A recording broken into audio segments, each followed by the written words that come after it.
So we have done with atomic structure, right? उसमें आप लोगों के आई थिंक कुछ क्वेश्चंस किए होंगे, पैकेजेस आपने स्टार्ट कर दिया होगा सॉल्व करना. So we'll be moving with the periodic properties. Periodic properties में first we have to know कि what led to the idea behind कि हमें जो elements है, known elements, उनको classify करना है. Okay, so it was the first Moseley experiment in which what he did is he drew a setup जहाँ पे उसने एक ट्यूब रखा और ट्यूब में as usual we have a cathode and anode. It is connected with a high voltage battery, and what he did is he saw the characteristics X-ray spectra of the different elements. Okay. So what he did is कि the atomic number is more fundamental property of the element rather than its atomic mass, and it actually gives rise to the modern periodic table. Right. So what he did is he took different elements as electrodes and he tried to find out their X-ray spectra, and they came out to be different. Okay.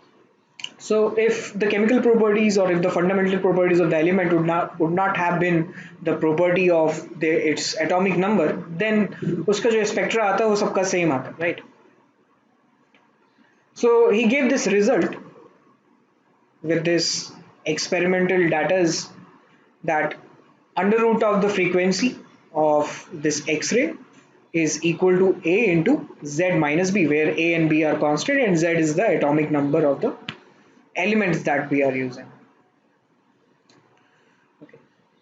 So precisely this works as a photoelectric effect, right? कि whenever we have a high voltage, ठीक है, एक रे निकल रहा है यहाँ से, कैथोड रे निकल रहा है, which is normally एक्सरे, उस एक्सरे के रीजन में आएगा, ठीक है. And if we change the metal layer it will have a different frequencies or whatnot. So in this topic, I'm not covering the previous one, the Mendeleev periodic table and etc. etc. You can read those from NCRT. Whatever the given thing is in NCRT, you can read that. क्योंकि बचपन से पढ़ते आ रहे हैं 9, 10, 11 से. So I have not kept that. Anyway, so the physical and the chemical properties of the element are periodic functions of their atomic number. That is what his fundamental result came out to be. हाँ बोलो. हाँ. NCERT में दिया है इसलिए मैं बोल रहा था. Otherwise if you know their basic things, that's fine. ठीक है, जो भी एनसीईआरटी में दिया है एक बार पढ़ लेना. So the periodic law revealed important analogy among the 94 naturally occurring elements at that time, where Neptunium and plutonium, like actinium and proctanium, are also found in pitch blende and ore of uranium. This is just for information. NCERT में given है, इसलिए यहाँ पे भी लिखा हुआ है. ठीक है. So there were actually 94 elements, और बाकी सब जो है आपका man made है और human made है. So just give me a moment.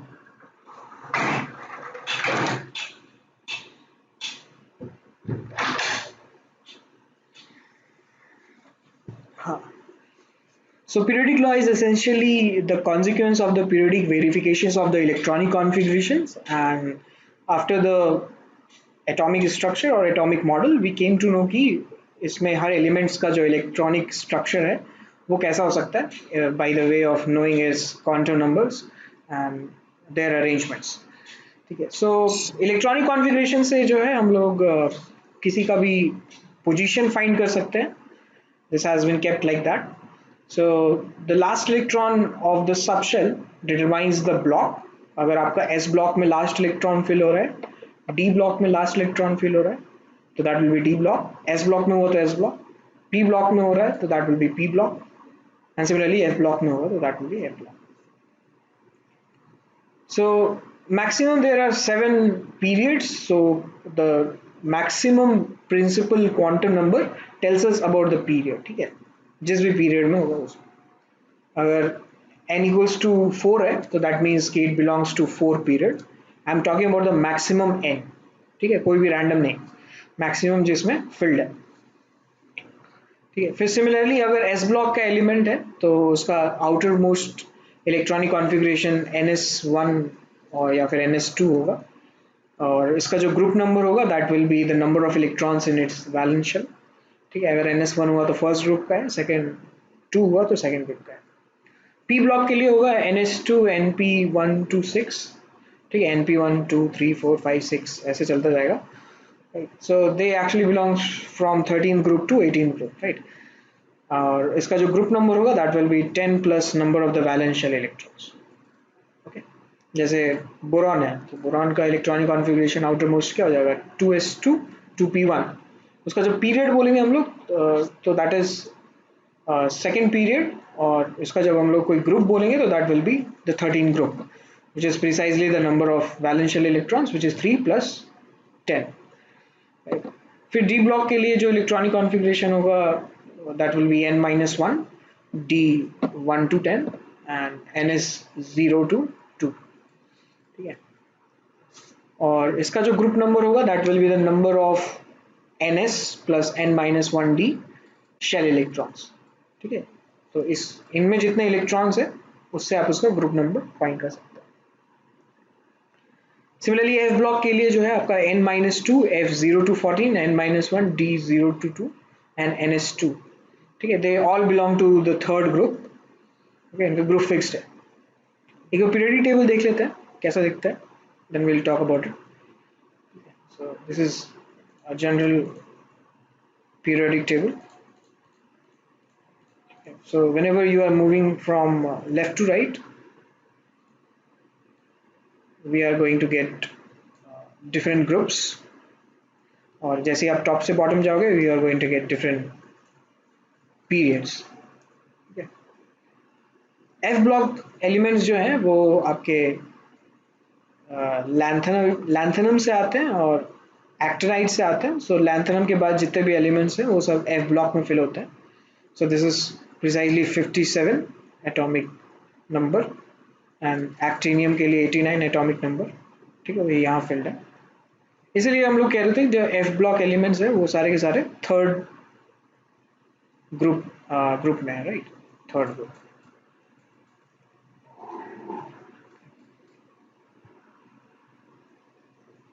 सो हमारा काम जो है वो अप टू 30 तक याद रखने से हो जाएगा, 1 to 30 if you know, or otherwise if you want to find out what is the position of the different group you can memorize this. You can also find it out कि कौन सा element किसके नीचे आएगा या फिर किसके जैसा बिहेव करेगा. So we have certain mnemonics. ठीक है, इस न्यूमोनिक्स को अगर आप ध्यान रखो तो सही है, किसी किसी को आता होगा किसी किसी को नहीं पता होगा. Let's see. So first group के लिए है हे लीना की रब से फरियाद. ठीक है, this is for the first group, right. This is just a mnemonic से फर्स्ट वर्ड जो है याद रखने का. फिर सेकंड ग्रुप के लिए हो जाएगा आपका बेटा मांगे कन्या सुंदर बाप राजी. ठीक है, that is second group. P block में आ जाओ. पी ब्लॉक में हो जाएगा बैल गाय इन तबेला. ठीक है,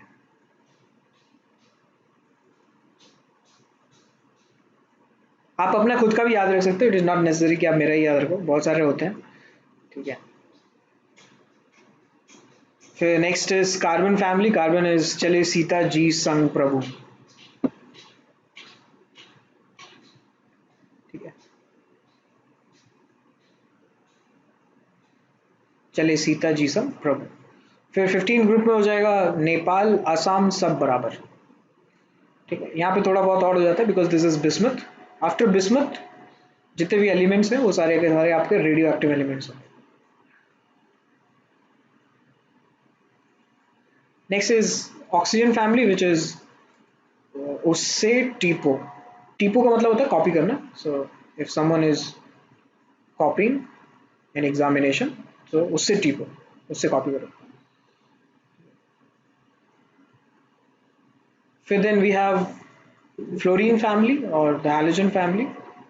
this is halogen, they are known as chalcogens. Oxygen family जो है उसको कैलोजन बोलते हैं. फ्लोरीन का जो फैमिली है उसको हैलोजन्स बोलते हैं. So fluorine, chlorine, bromine, iodine and antimony. ठीक है. सो दिस इज, फिर कल बाहर आई आंटी. ठीक है.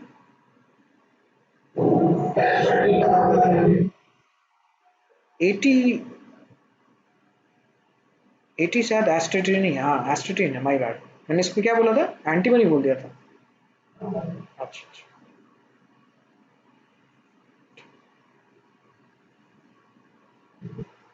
ये एस्टेटिन ही है. एनीवे, सो इसके बाद जो है आपका ग्रुप 18 है. 18 ग्रुप में helium, neon, argon, krypton, xenon, radon. इसमें आप इसको नॉर्मली ऐसे ही याद रख सकते हो, और क्वेश्चंस जल्दी जल्दी सॉल्व करना है तो there might be certain kind of questions जहाँ पे आपको सीधा एटॉमिक नंबर बोल दे and they will tell you find the position of this element. So अगर आप 18 ग्रुप के एलिमेंट्स का जो एटॉमिक नंबर है उसको याद रखोगे तो it will be very easy for us to solve those types of questions. So जैसे 2, 10, 18, 36, 54 और 86 ये आपको याद रखना पड़ेगा. ठीक है. If you want to find out कि कहाँ पे लाई कर रहा है. Okay, so you have to just remember 6 numbers which is 2, 10, 18, 36, 54 and 86. So precisely यहाँ पे जो आप डिफरेंस देखोगे वो पहले पहले जो डिफरेंस है हीलियम टू नियॉन वो 8 का डिफरेंस है. फिर नियॉन टू आर्गन भी 8 का डिफरेंस है. ठीक है. फिर आर्गन टू क्रिप्टॉन 18 का डिफरेंस है. क्रिप्टॉन टू जेनॉन भी 18 का डिफरेंस है. और जेनॉन टू रेडॉन जो है 32 का डिफरेंस है. So these differences can be visualize कि आप कहाँ पे इलेक्ट्रॉन्स फिल कर रहे हो. तो जैसे सेकंड जो आपका पीरियड है उसमें जब नियॉन तक जाएंगे तो you would have filled 2s and 2p. तो टोटल आपने 4 ऑर्बिटल्स जो है वो फिल किए हैं, एक s का और 3p का. तो इसलिए यहाँ पे 8 का चेंजेस आ रहा है. सिमिलरली थर्ड पीरियड में आपने 3s और 3p फिल किया होगा तो दैट्स वाई 8 का डिफरेंस है नियॉन और आर्गन में. आर्गन से क्रिप्टॉन जाएंगे तो 18 का डिफरेंस है बिकॉज आपने 4s 4p में तो भरा ही होगा लेकिन फिर 3D में भी फिल कर दिया होगा इलेक्ट्रॉन्स. तो 3D में फिल करने की वजह से यहाँ डायरेक्ट जो जंप हो पा रहा है वो 18 का जंप हो पा रहा है. फिर क्रिप्टॉन से जेनॉन जाएंगे तो यहाँ पे भी जो है आपका वो 18 का चेंज है. राइट. और 18 का चेंज है इसलिए क्योंकि आपका डी ब्लॉक एलिमेंट्स में आपने 10 इलेक्ट्रॉन्स एक्स्ट्रा फिल किया और साथ में 5s 5p भी भरा होगा. फिर जेनॉन टू रेडॉन जाते जाते 32 इसीलिए हो जाता है बिकॉज 18 प्लस 14 14 इलेक्ट्रॉन्स आपने जो है वो एफ ब्लॉक एलिमेंट्स में रखा होगा, इसीलिए इसका जो डिफरेंस है दैट इज 86. तो इस हिसाब से डायरेक्टली अगर कोई बोले मान लो कि हमारे पास 76 एटॉमिक नंबर है, कौन सा पीरियड में होगा, एटलीस्ट पीरियड तो हम लोग बता सकते हैं इसका कौन से पीरियड का होगा. सो यू वुड नो कि 54 और 86 के से कम है. सो डेफिनेटली ये जो है आपका 6 पीरियड में लाई करेगा. ओके. सो इसमें एक और भी नोमेनक्लेचर है. We are talking about the IUPAC nomenclature versus the Bohr's nomenclature. IUPAC nomenclature में जो आपका पीरियड है और जो आपका ग्रुप है उसको सिंपली हम लोग न्यूमेरिकल वैल्यूज से डिनोट करते हैं. So we have 7 periods and 18 groups. So 1 2 3 4 से करते करते 18 तक चले गए हैं. The next one is the Bohr's nomenclature जहाँ पे this is called to be 1A, 2A, 3A. 13 group जो है आपका 3A है. 14 ग्रुप जो है 4A है, 5A, 6A, 7A and 8A. उसके बाद डी ब्लॉक एलिमेंट जो है वो that is 3B, 4B, 5B, 6B, 7B और 8B में जो है आपके आयरन, कोबाल्ट और निकल फैमिली होंगे. और फिर से दोबारा से 1B और 2B स्टार्ट हो गया. ये अगर आपको ध्यान में रहता तो it would be helpful for you to understand और find out what is the oxidation number. ठीक है. So they are precisely representing their maximum oxidation number कितना हो सकता है. ठीक है. Except for those of oxygen and fluorine. ये ऑक्सीजन फ्लोरीन को छोड़ के बाकी सब जो है अपने बोहर्स नोमेनक्लेचर वाले ग्रुप नंबर का ऑक्सीडेशन स्टेट रख सकते हैं। ठीक है, तो कॉपर जो है आपका +1 रख सकता है, जिंक +2 रख सकता है, मैंगनीज +7 रख सकता है। ठीक है, क्रोमियम +6 रख सकता है ऑक्सीडेशन स्टेट, वैनेडियम +5 रख सकता है, एंड सो ऑन। ठीक है, हाँ,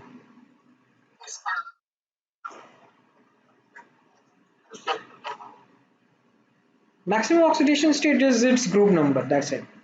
और कोई ऑप्शन तो नहीं है, क्योंकि जो ग्रुप नंबर है that would be representing its the total number of electrons in it outermost shell. ठीक है, तो अगर 4 है टाइटेनियम का, अगर देखोगे स्कैंडियम टाइटेनियम, टाइटेनियम का अगर इलेक्ट्रॉनिक कॉन्फ़िगरेशन देखो तो that is 4s2 3d2, right. सो इसमें जो है आपके 4 इलेक्ट्रॉन्स है। आउटर मोस्ट तो नहीं बोल सकते, पेनल्टीमेट भी देख रहे हैं इसमें, 3d भी देख रहे हैं और 4s में भी देख रहे हैं। ठीक है, तो अल्टीमेटली ये जो 4 इलेक्ट्रॉन्स है ये लूज कर सकता है। ठीक है, उस हिसाब से जो है हम ऑक्सीडेशन नंबर देखते हैं, और कोई सच मुझे तो नहीं मिला है कोई मेथड और किसी टेक्स्ट में। ठीक है, यही दिखाई दिया है मुझे जहाँ पे भी मैंने देखा है, which is its maximum oxidation state. आपको कुछ पता है तो आप शेयर कर सकते हो। नेक्स्ट देखते हैं हम लोग periodicity in the atomic properties. First is atomic properties का जो जो भी एक्सप्लेनेशन है वो हम कैसे देंगे। ठीक है, so the first one is effective nuclear charge, और effective nuclear charge is represented as Z effective, और इसका जो फॉर्मूला है ये हम लोगों ने लास्ट लेक्चर में देखा था एटॉमिक स्ट्रक्चर में। So Z effective is Z minus sigma, precisely speaking. So where sigma is the shielding constant. और शील्डिंग क्या होता है? Shielding is because of the electrons present in the inner shell. ठीक है, तो अगर मैं जैसे 2p में देख रहा हूँ तो 2p में जो भी शील्डिंग होगी that is because of the presence of the electrons in 1s and 2s। Similarly अगर आप 4s में देख रहे होंगे कि कौन कौन से इलेक्ट्रॉन्स 4s को शील्ड कर रहे होंगे, तो वो 1 से 3 तक के जितने भी आपके पॉसिबल सब शेल्स हैं वो सब शील्ड कर रहे होंगे, तो 1s 2s 2p 3p 3s। ठीक है, 3d ये भी जो है स्क्रीनिंग स्क्रीनिंग इफेक्ट शो कर रहे होंगे 4s के इलेक्ट्रॉन्स पे। ठीक है, सो in multi-electronic atoms, beside the presence of the attraction between the electrons and nucleus, there are repulsion terms between every electron and the other electrons present in the atoms. ठीक है, सो वो electron electron के repulsion की वजह से जो है आपका Z इफेक्टिव है। The stability of electrons in a multi-electronic atom is because of the total attraction force between the electrons in the nucleus, right? And we all know कि logically तो यही लगता है कि attraction force is more than that of the repulsion force. That's why the system is wholly stable. And due to the presence of the electrons in the inner shell, the electrons in the outer shell will not experience the full positive charge of the nucleus. So that's why इसमें जो है effective nuclear charge decrease कर रहा है। ठीक है, इसी को हम लोग shielding effect कह रहे हैं। Okay. So there are some rules to find out what will be the value of the sigma, और ये change कैसे करेगा। So जैसे देखो कुछ एक रूल देख रहे हैं हम लोग, स्लेटर्स रूल। इससे हम लोग जो है सिग्मा कैलकुलेट करते हैं, and you don't have to calculate it every time. ठीक है, until unless is being asked and it is not in our syllabus, so you can skip it. But the thing is to understand some things we have to know कि how sigma or the z value is changing. Okay. So Slater's rule is used for the calculation of the screening constant. तो जैसे देखो इस यहाँ पे हम लोग calculate कर रहे हैं स्क्रीनिंग कांस्टेंट। तो first step is, stepwise जा रहे हैं हम लोग। ठीक है, step one is write the electronic configuration and arrange all the subshell in increasing order of their N. ठीक है, तो ऐसा नहीं है कि 3D पहले लिखेंगे 4s बाद में लिखेंगे। 3D जो है अंदर है तो 3D को अंदर लिखेंगे फिर उसके बाद 4s लिखेंगे। नॉर्मली हम लोग ऐसा नहीं करते। ठीक है, सो पहले 4s भरते हैं फिर 3D भरते हैं। तो इलेक्ट्रॉन फिल करना एक अलग मैटर है, लेकिन लिखना उसको एक अलग मैटर है। सेकंड में है कि the electrons in any group right to NS-NP group don't contribute anything to the shielding. ठीक है, इसका क्या कहने का मतलब है, electrons in any group right to NS-NP। ठीक है, अगर मेरे पास कोई इलेक्ट्रॉन है, अगर मान लो कि 4s में है, ठीक है, तो 4s का इलेक्ट्रॉन के शील्डिंग के लिए मैं 5s में नहीं जाऊंगा। ठीक है, मैं 4s के लिए मैं उससे नीचे ही रहूंगा, 4 से नीचे रहूंगा। ठीक है, नेक्स्ट स्टेप देखो, all electrons in n-1 shell contributes 0.85 each. अच्छा एक स्टेप मिस कर दिया इलेक्ट्रॉन लोगों ने. All electrons in NS-NP group shield the valence electrons to the extent of 0.35 each. ठीक है, तो जितना भी NS-NP में इलेक्ट्रॉन्स है उसमें हम लोग 0.35 उसका ईच इलेक्ट्रॉन का लेंगे. अगर n-1 में है तो 0.85 लेंगे. n-1 से नीचे अगर है ये या फिर n-2 या उससे नीचे तो हर एक इलेक्ट्रॉन के लिए 1 लेंगे. ठीक है. All electrons in group lying to the left of ND or NF, ठीक है, group contributes 1 each. देखते हैं इसको कैसे कैलकुलेट करते हैं. These are the steps. All electrons in the group lying to left of ND and NF groups contribute 1 each. NS और NF के लेफ्ट में जितने भी होंगे आपके इलेक्ट्रॉन्स इन द ग्रुप, ठीक है, वो सारे के सारे आपका 1 कंट्रीब्यूट करेंगे. ओके. प्रिसाइजली अगर आप डी के लिए कैलकुलेट कर रहे हो तो डी के नीचे जो भी होगा वो सब के सब 1 कंट्रीब्यूट उसका 1 ले लेंगे. ठीक है. सो जैसे देखो जिंक का कैलकुलेट करते हैं. जिंक का एटॉमिक नंबर 30 है. इसमें मैंने क्या किया, इलेक्ट्रॉनिक कॉन्फ़िगरेशन लिख लिया and we need to find out its screening constant of the 4s electrons. ठीक है. तो यहाँ पे अगर आप देखोगे तो पहले तो क्लासिफाई कर लेते हैं n कौन सा है, n-1 कौन सा है. ठीक है, ये आपका ये n-1 के नीचे है and this is n-1, right, and this is n.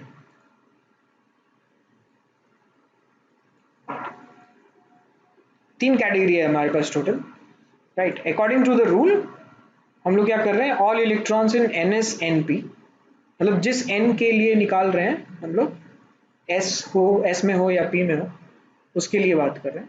It will contribute 0.35. ठीक है. सो हम लास्ट इलेक्ट्रॉन के लिए निकाल रहे हैं 4s2 के लास्ट इलेक्ट्रॉन के लिए. तो लास्ट इलेक्ट्रॉन को छोड़ करके बाकी जो भी इलेक्ट्रॉन है उसके लिए 1 इंटू 0.35. ठीक है. ओके. याद रखिए 4s2 में 2 इलेक्ट्रॉन है, एक इलेक्ट्रॉन पे निकाल रहे हैं हम लोग, किसी एक इलेक्ट्रॉन. नेक्स्ट देखो, नेक्स्ट इज 3s, 3p और 3d. इनका n-1 है. ठीक है. तो n-1 शेल में सभी 0.85 कंट्रीब्यूट करेंगे.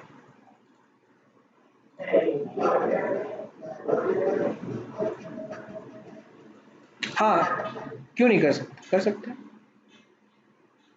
इसी की वजह से तो शील्डिंग आ रहा है ना. इलेक्ट्रॉन्स है तो रिपल्शन भी है.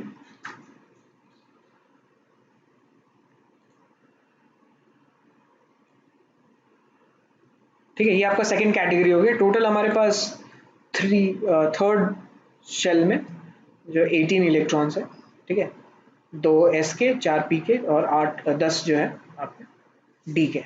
सो 18 इंटू 0.85 ऐसे कर दिया. फिर नेक्स्ट वाले में आपका 10 into 1 which is the third category.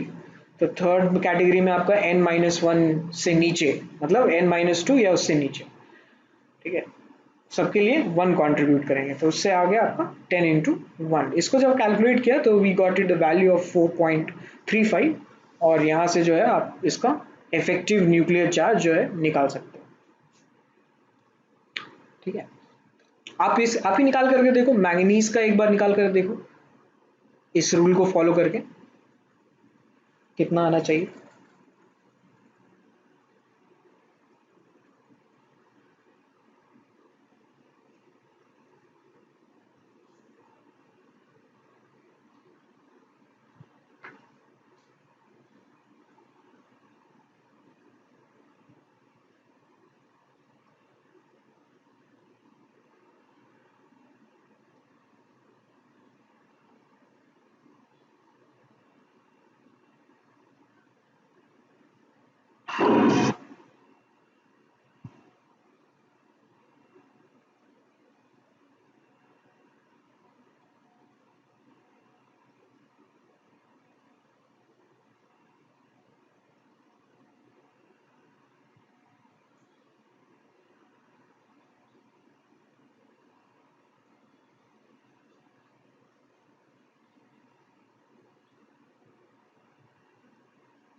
21.05.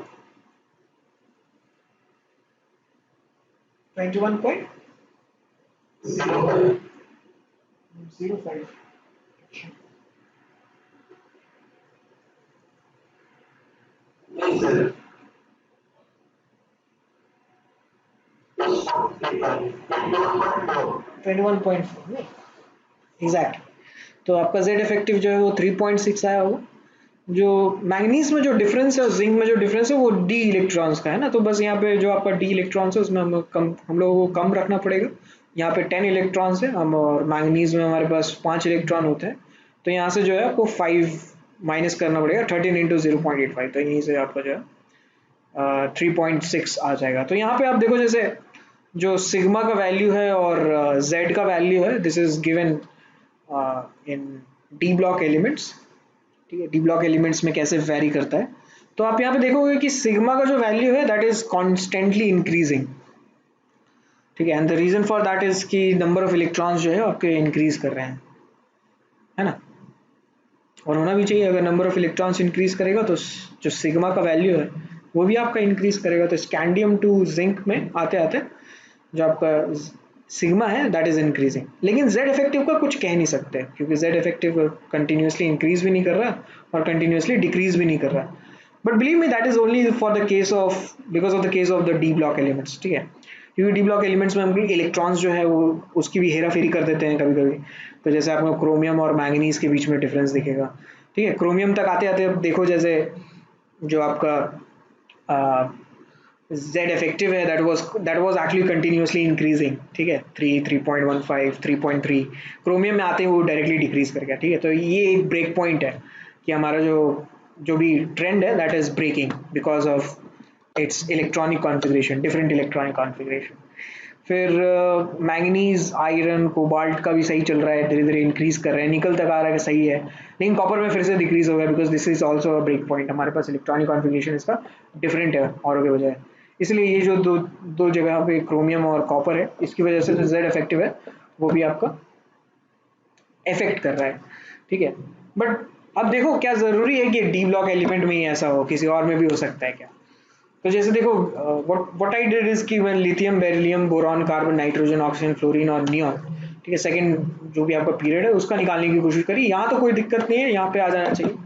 तो सिग्मा एज यूजुअल सही है, सिग्मा आपका जो है वो इंक्रीज कर रहा है as we are moving from lithium to neon. Z effective जो है वो आपका वो भी आपका इंक्रीज कर रहा है, एंड दैट इज ट्रू, मतलब इंक्रीज करना भी चाहिए। डी ब्लॉक एलिमेंट में क्रोमियम और कॉपर आ गया तो क्या होगा? ठीक है, उनको हटा दो तो इंक्रीज ही कर रहा है जेड इफेक्टिव। ठीक है, सो across a period, if you move from left to right, your z effective will increase।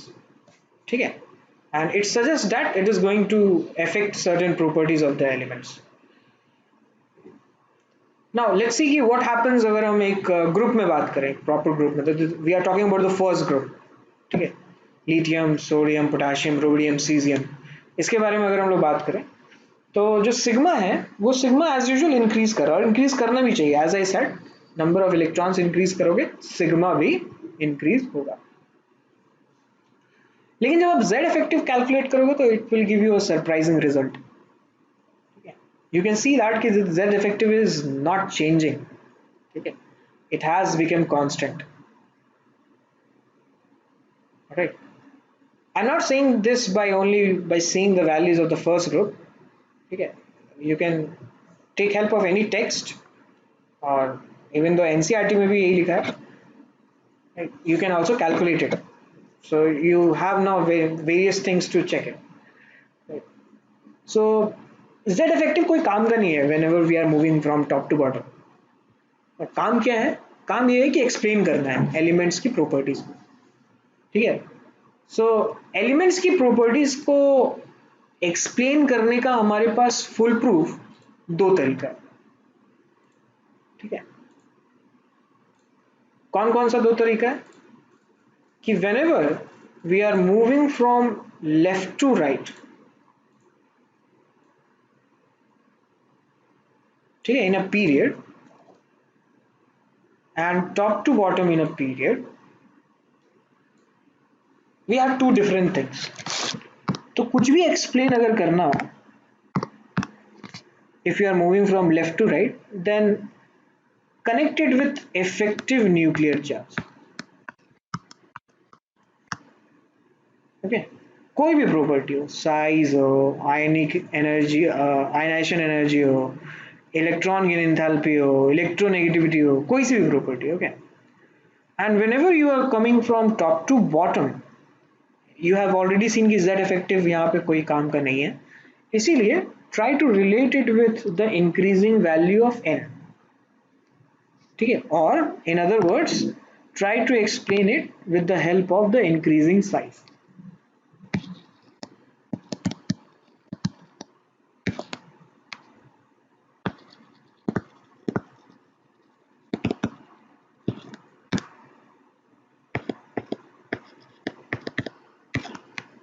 ठीक है, हम लोग भी यही करेंगे जितना भी प्रॉपर्टी है.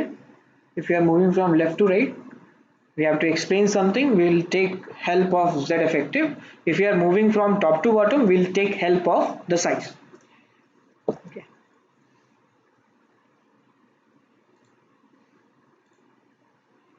तो from this data, जो आपके पास ग्रुप 1 का डाटा है z effective का, उससे तो हमें पता चल जाता है कि जो z effective है that does not change if we are moving from top to bottom, elsewise it will increase. ठीक है, अब आते हैं हम लोग एटॉमिक रेडियस पे या आयनिक रेडियस पे. सो नॉर्मली एटम्स का जो साइज है वो तो बहुत छोटा है. ठीक है, तो एटम्स जब भी हमें मिलेंगे वो प्योर फॉर्म में नहीं मिलेंगे until unless that is native elements like silver या गोल्ड. ठीक है, या मरकरी भी इवन जो है प्योर नहीं मिलता है, बट आई थिंक इसकी सिल्वर और गोल्ड तो मिलता है, कॉपर भी मिलता है. सो ऐसे तो एलिमेंट्स या एटम्स नहीं मिलेंगे, तो उनका एटॉमिक साइज या एटॉमिक रेडियस जो है कैलकुलेट करना, it's a very difficult task.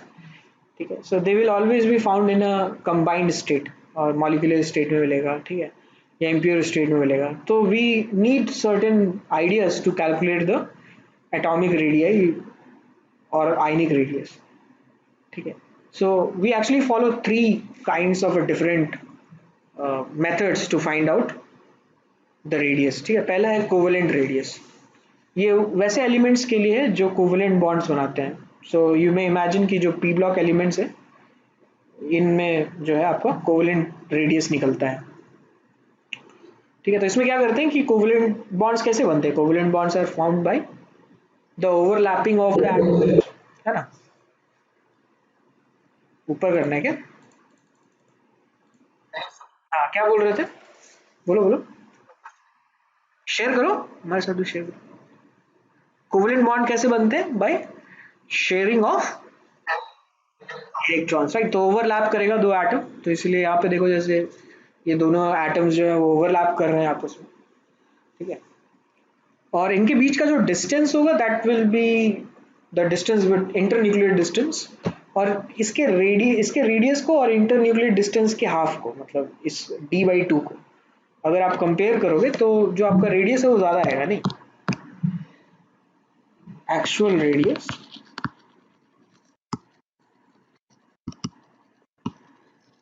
of atom,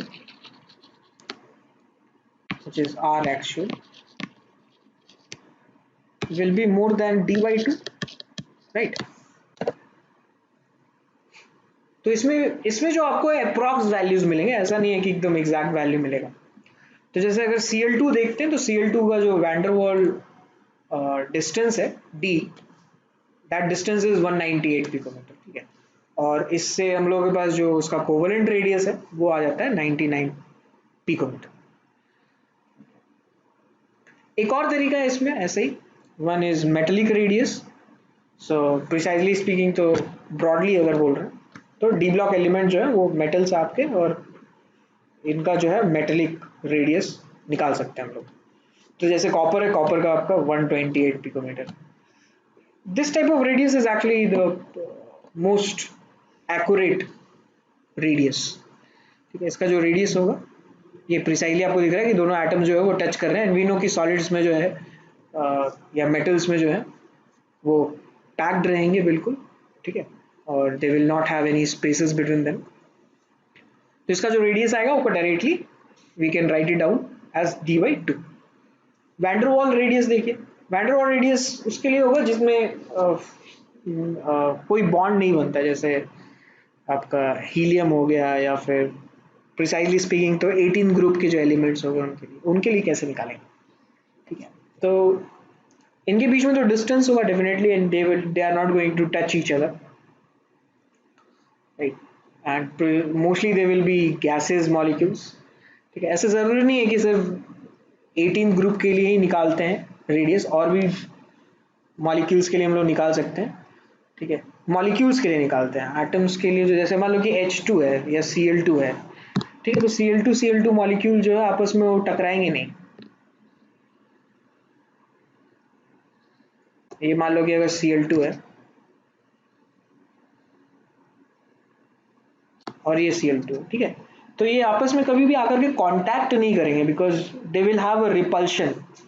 chlorine के पास इलेक्ट्रॉन्स है, ठीक है, इलेक्ट्रॉन्स इलेक्ट्रॉन्स का रिपल्शन होगा, तो ये बस आकर के एक कोई वर्चुअल सरफेस होगा इसके आसपास, जो कि इसके इलेक्ट्रॉन्स के रिपल्शन की वजह से बना है, यहीं से आकर के वो छू करके निकल जाएंगे, ठीक है। इट इज समथिंग लाइक कि जैसे आप दो मैग्नेट है, दो मैग्नेट के सेम पोल्स को जो है अगर सामने रखेंगे तो टच नहीं करेगा, उसको आप टच करने की कोशिश करोगे तो you will have to apply energy because of their repulsion, ठीक है। तो सिमिलरली यहाँ पे भी ऐसे ही होगा कि एक मिनिमम डिस्टेंस है जहाँ तक वो आ सकता है, उसके बाद नहीं, जैसे हम लोगों ने एटॉमिक स्ट्रक्चर में भी देखा था what is the minimum distance of approach, जब अल्फा पार्टिकल को बॉम्बार्ड किया था हम लोगों ने एटम्स में, ठीक है। तो इससे हम लोग क्या निकाल रहे हैं, हम लोग इससे निकाल लेंगे आपका वैंडरवाल रेडियस, और ये जो वैंडरवाल रेडियस आएगा that will be very high value, that will have a high value, नहीं, जो आपका आर एक्चुअल है that will be less than d/2, right? So this is just a statement that is it is difficult to find out the radius or the diameter, okay, of the atoms, right? But it is not impossible, it is difficult, that's it, okay. So how the trends will follow, देखो जैसे कुछ values है आपके पास, value से पहले देखते हैं order, हाँ ये बात तो हम लोगों ने डिस्कस नहीं करी, चलो ये डिस्कस कर लेते हैं। अभी जो हमने बोला कि आपका जो सबसे ज्यादा मेटेलिक या फिर सबसे ज्यादा जो रेडियस होगा वो रेडियस कौन सा होगा, वैंडरवाल रेडियस, राइट, सबसे प्रिसाइज होगा आपका मेटेलिक रेडियस, है ना। और इसमें भी एरर्स होंगे, कोवेलेंट रेडियस में भी एरर्स होंगे, तो ये ऑर्डर जो है आपका फॉलो रेडियस के order.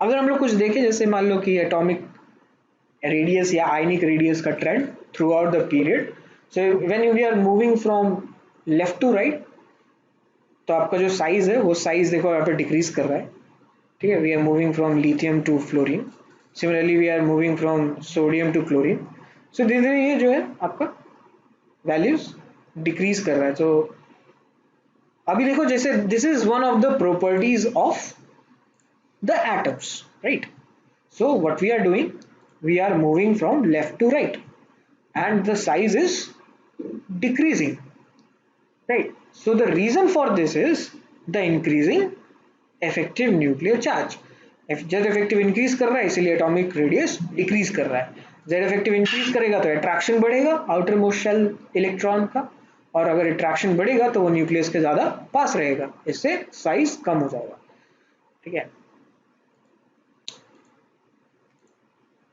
And what will happen जब हम लोग मूव करेंगे फ्रॉम टॉप टू बॉटम, अगर टॉप टू बॉटम मूव करेंगे तो एटॉमिक साइज जो है वो बढ़ना चाहिए, राइट, वो देख करके भी लगता है बिकॉज इफेक्टिव न्यूक्लियर चार्ज तो कोई काम का है नहीं, राइट, तो आंसर हमें कौन देगा इसमें, इंक्रीजिंग वैल्यू ऑफ एन, ठीक है, क्योंकि इसमें प्रिंसिपल क्वांटम नंबर आपका इंक्रीज कर रहा है, नंबर ऑफ इलेक्ट्रॉन जो आपके बढ़ते जा रहे हैं और इसकी वजह से साइज जो है इंक्रीज करता जा रहा है, ठीक है। ये कुछ ग्राफ्स है, ग्राफ इसमें प्लॉट किया हुआ हम लोगों ने एटॉमिक रेडियस और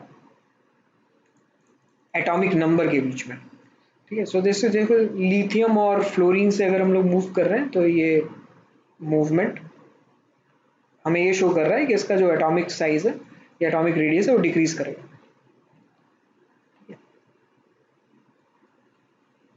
आप ये देख सकते हो कि जब हम लोग इलेक्ट्रॉन्स s में फिल कर रहे थे तो हमारा जो एटॉमिक रेडियस था वो अच्छा खासा था, इनमें डिफरेंस भी बढ़िया था। जैसे ही आपने p में भरा तो p ब्लॉक एलिमेंट्स के जो रेडियस है वो काफ़ी आसपास है, नहीं मतलब यहाँ पे जो है क्या बोल सकते हैं, भीड़ लग गई है यहाँ पे रेडियस की। हालांकि इसका कोई मतलब नहीं है, this is just N observation, ठीक है।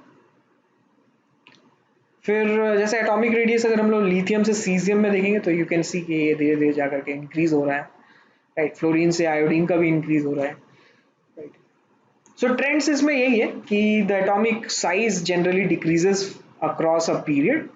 The reason for that is effective nuclear charge, and if you are moving from top to bottom, the atomic size will going to increase because of the increasing value of the principal quantum number। यहाँ पे note ये कर रहे हैं हम लोग कि atomic radii हम लोग 0th ग्रुप का या 18th ग्रुप के बारे में बात नहीं करेंगे, because they have a different rule to find out their atomic size, क्योंकि उसमें वैंडरवाल रेडियस है, that will be always greater. हाँ बोलो। नहीं, कुछ इरेगुलरिटीज आते हैं पीरियडिक ट्रेंड्स में साइज में, वो आएगा आपका एल्युमिनियम और गैलियम के बीच में। सो एल्युमिनियम और गैलियम जो है they belong to 13th period, sorry 13th group, my bad, 13th group पे लाई करते हैं। एंड ये देखो ये एल्युमिनियम एंड गैलियम, सो इन दोनों का रेडियस जो है वो ऑलमोस्ट इक्वल है। और इसमें जो एल्युमिनियम और गैलियम का जो जनरल ट्रेंड होना चाहिए था वो ये होना चाहिए था कि gallium would have been bigger, ठीक है, देन एल्युमिनियम, लेकिन ऐसा होता नहीं। The reason for that it can be answered according to the electronic configuration. तो गैलियम तक अगर हम लोग आए हैं तो हमने 3D इलेक्ट्रॉन्स जो है वो फिल कर दिया है, ठीक है। अब 3D इलेक्ट्रॉन्स फिल करने की वजह से जो 3D इलेक्ट्रॉन्स है दे शो पुअर शील्डिंग इफेक्ट, ठीक है। अब ये पूछना कि ऐसा क्यों होता है, दैट इज रॉन्ग, ठीक है। क्यों होता है, we don't have answer. It's like कि मतलब ह्यूमन बीइंग्स के 5 उंगलियां ही क्यों हैं, ठीक है, 10 क्यों नहीं है, या 1 क्यों नहीं है, 3 क्यों नहीं है, जैसे नॉर्मली आपका एलियंस में दिखता है। सो this is the general property, this is how the nature works, right. कि आपका जो एक्सप्लेनेशन है, एक्सप्लेनेशन जो है हमें देना पड़ेगा उसका कि क्यों क्यों है ऐसा, ठीक है। सो this is how the science work. Sometimes you have to prove, for example, LHS equals to RHS, so you can follow different rules. You can either solve only LHS and get to the result of the RHS, you can solve RHS, only RHS, and you can get to the result of the LHS, or otherwise you can do both, ठीक है। You can solve LHS, you can solve RHS, और आप जो है दोनों LHS RHS अगर same result पे आ रहा है तो दे आर सेम, राइट। तो सिमिलरली यहाँ पे भी हम लोग यही कर रहे हैं कि you have an input, you have an output, you will have to make process, ठीक है। So as a scientist, as a being an engineer, you will have to know what will be the process, ठीक है। the process will give you the idea basically, but sometimes that will happen कि आपके पास process है ही नहीं, ठीक है। you will have input, you will have output, you don't have process, so for that process you will have to make formulas, you will have to make certain assumptions, ठीक है। तो aluminium और gallium का जो radius है वो same इसीलिए है, ठीक है, क्योंकि ये कहा जाता है, क्या कहा जाता है कि 3D इलेक्ट्रॉन्स की वजह से पुअर शील्डिंग हो रही है, और पुअर शील्डिंग होगा तो पुअर शील्डिंग का समझ रहे हो क्या मतलब है? शील्डिंग का क्या मतलब है वो तो समझ में आ रहा होगा। शील्डिंग मतलब है कि मैं जो अट्रैक्टिव फोर्स है उसको रोक रहा हूँ। पुअर शील्डिंग का मतलब क्या है कि अट्रैक्टिव फोर्स को रोका नहीं जा रहा है। तो इसका मतलब है कि अगर पुअर शील्डिंग होगा तो अट्रैक्टिव फोर्स को रोका नहीं जा सकेगा। अगर अट्रैक्टिव फोर्स नहीं रुकेगा तो आउटर मोस्ट इलेक्ट्रॉन्स पे अट्रैक्शन फोर्सेस ज़्यादा लगेंगे, ठीक है, जिसकी वजह से वो कॉन्ट्रैक्ट हो जाएगा, राइट। इसको हम लोग जो है वो 3D कॉन्ट्रैक्शन भी कहते हैं, ठीक है। एल्युमिनियम और गैलियम के बीच में जो रेडियस जो इक्वल हुआ है वो उसका रीजन जो है आप इसको 3D कॉन्ट्रैक्शन बोल सकते हो, ठीक है। कहाँ गया? हाँ, this. So the reason being is कि the answer to this irregularities lies in the electronic configuration, as we said. Uh, this is due to d orbital contraction. Radii of aluminium and gallium are almost same. ठीक है. So this is a statement जो कि आपका NCERT बोल रहा है.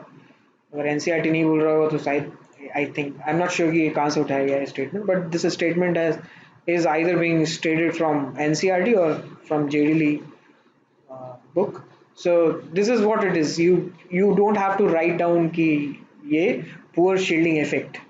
ठीक है, अगर आपके पास ऑप्शन आ गया कि पुअर शील्डिंग इफेक्ट हो या फिर डी ऑर्बिटल कॉन्ट्रैक्शन है, तो अगर सिंगल चॉइस है तो you will answer D orbital contraction, और अगर मल्टीपल आंसर है तो you will answer both D orbital contraction and poor shielding effect, but both are related to one another.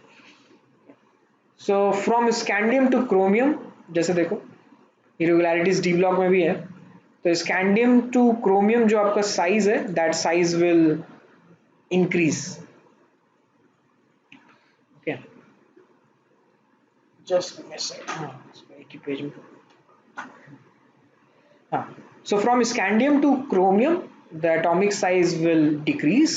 Manganese से निकल तक एटॉमिक साइज सेम रहेगा, और copper और zinc में जाएंगे तो कॉपर से जिंक में जाने पे उसका एटॉमिक साइज जो है वो इंक्रीज कर जाएगा.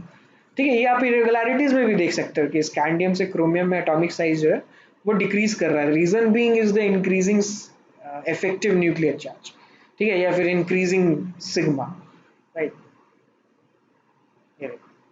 स्कैंडियम से क्रोमियम अगर जा रहे हैं, तो स्कैंडियम से क्रोमियम अगर जाएंगे तो यू कैन सी कि जो आपका जेड इफेक्टिव है, that Z effective is increasing up to vanadium, और फिर क्रोमियम में जाकर के ये ऐसा आ गया. बट द थिंग इज कि दैट इज बीइंग शोन ऐसे ऐसे जो है आपका दिखता है. स्कैंडियम से chromium size will decrease, manganese से आपका जो निकल तक है size will remain constant, and after निकल कॉपर जिंक में जो साइज है वो इंक्रीज कर जाएगा. रीजन इसका ये देते हैं कि देखो जेड इफेक्टिव जो है उसमें दो फैक्टर आ रहा है आपका, एक तो जेड आ रहा है और एक सिग्मा आ रहा है, राइट. तो आप अगर एक पीरियड में मूव कर रहे हो फ्रॉम लेफ्ट टू राइट, तो पीरियड में मूव करने से क्या हो रहा है कि आपका जेड इफेक्टिव भी इंक्रीज हो रहा है और आपका सिग्मा भी इंक्रीज हो रहा है. तो इसका मतलब है कि दोनों इंक्रीज कर रहे हैं. जेड इफेक्टिव भी इंक्रीज हो रहा है, सॉरी जेड भी इंक्रीज हो रहा है और सिग्मा भी इंक्रीज हो रहा है. सो दिस रिप्रेजेंट्स कि हमारे पास जो रेट ऑफ इंक्रीज है वो किसका ज्यादा होगा उस पर मैटर करेगा ना. अब तो सारा गेम उसी का हो गया है. तो स्कैंडियम से क्रोमियम तक जो आपका इंक्रीज इन द जेड है, it is dominate over the increase in the sigma. ठीक है, मैग्नीज से निकल तक आपका जो the increase of Z and sigma they are both equal. ठीक है, they increase in the same rate. और कॉपर जिंक में जो सिग्मा का इंक्रीज है वो सिग्मा का इंक्रीज ज्यादा रेट से होगा in comparison to the Z, right. So इसीलिए जो इनका साइज है ये साइज ऐसे डिपेंड करता है. फिर नेक्स्ट देखते हैं इरेगुलरिटीज जो आपका रेडियस में आता है, that is lanthanoid and actinoid contraction. So lanthanide series में और एक्टिनाइड सीरीज में we are talking about the F block elements. इनमें जो है रेडियस काफी फ्लक्चुएट करता है,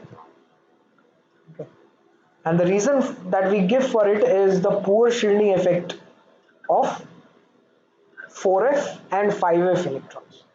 ठीक है, 4f किसके लिए होगा? लैंथेनॉइड कॉन्ट्रैक्शन के लिए होगा 4f,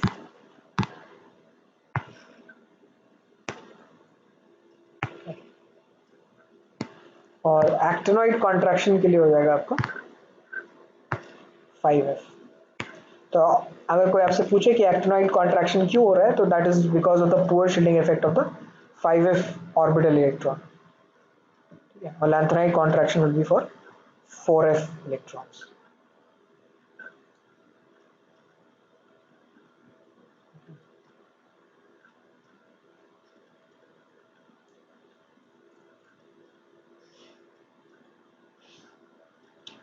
फिर नेक्स्ट देखो, नेक्स्ट इज जो साइज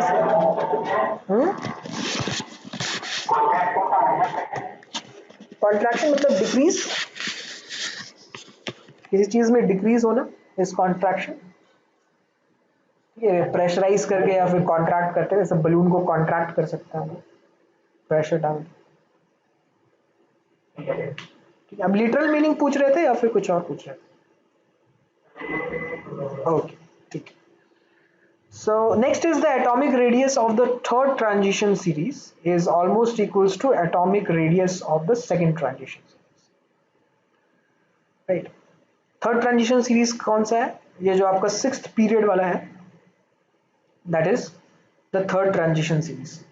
ओके, सो ये जो आपका ये वाला जो पीरियड है, कहाँ गया? ये जो फोर्थ पीरियड है, this is the first transition series, right? ये वाला पूरा नहीं, बस डी ब्लॉक एलिमेंट को बोल रहे हैं, कंफ्यूज मत होना यार, बाद में छोड़ो बता ही देता है। सो फ्रॉम 21 टू 30 ये first transition series,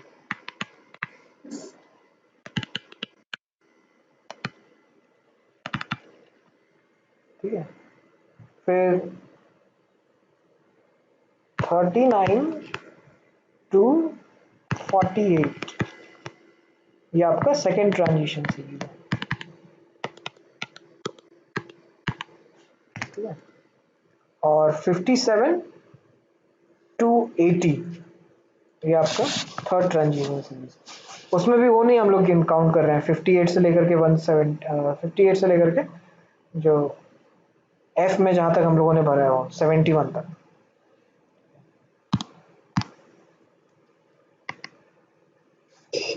So 57 to 80 except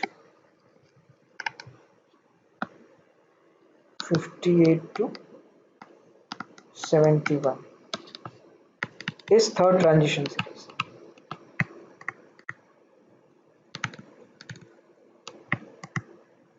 ठीक है, तो इसमें ये देखा गया कि जो आपका जो थर्ड ट्रांजिशन सीरीज है, वो थर्ड ट्रांजिशन सीरीज का जो रेडियस है वो सेकेंड ट्रांजिशन सीरीज से मिलता जुलता है, ठीक है। और ये रेडियस जो है बस ट्रांजिशन सीरीज में नहीं देखा गया, ये रेडियस जो है थोड़ा बहुत एक्सटेंड भी हुआ इन पी ब्लॉक एलिमेंट्स। कैसे कि आपका जो रेडियस है of thallium and indium they are almost same, आपका जो रेडियस है लेड और टिन का दे आर ऑलमोस्ट सेम, ठीक है। इस हिसाब से हम लोग जो है देख सकते हैं। सो फॉर एग्जांपल जैसे अगर हम लोग बात करें कि कौन सा है रेडियस प्रिसाइजली, तो हाफनियम और जिक्रोनियम का अगर हम लोग देखें रेडियस तो दे आर ऑलमोस्ट इक्वल, ठीक है। And the reason for that will be the poor shielding of the 4f electrons, right?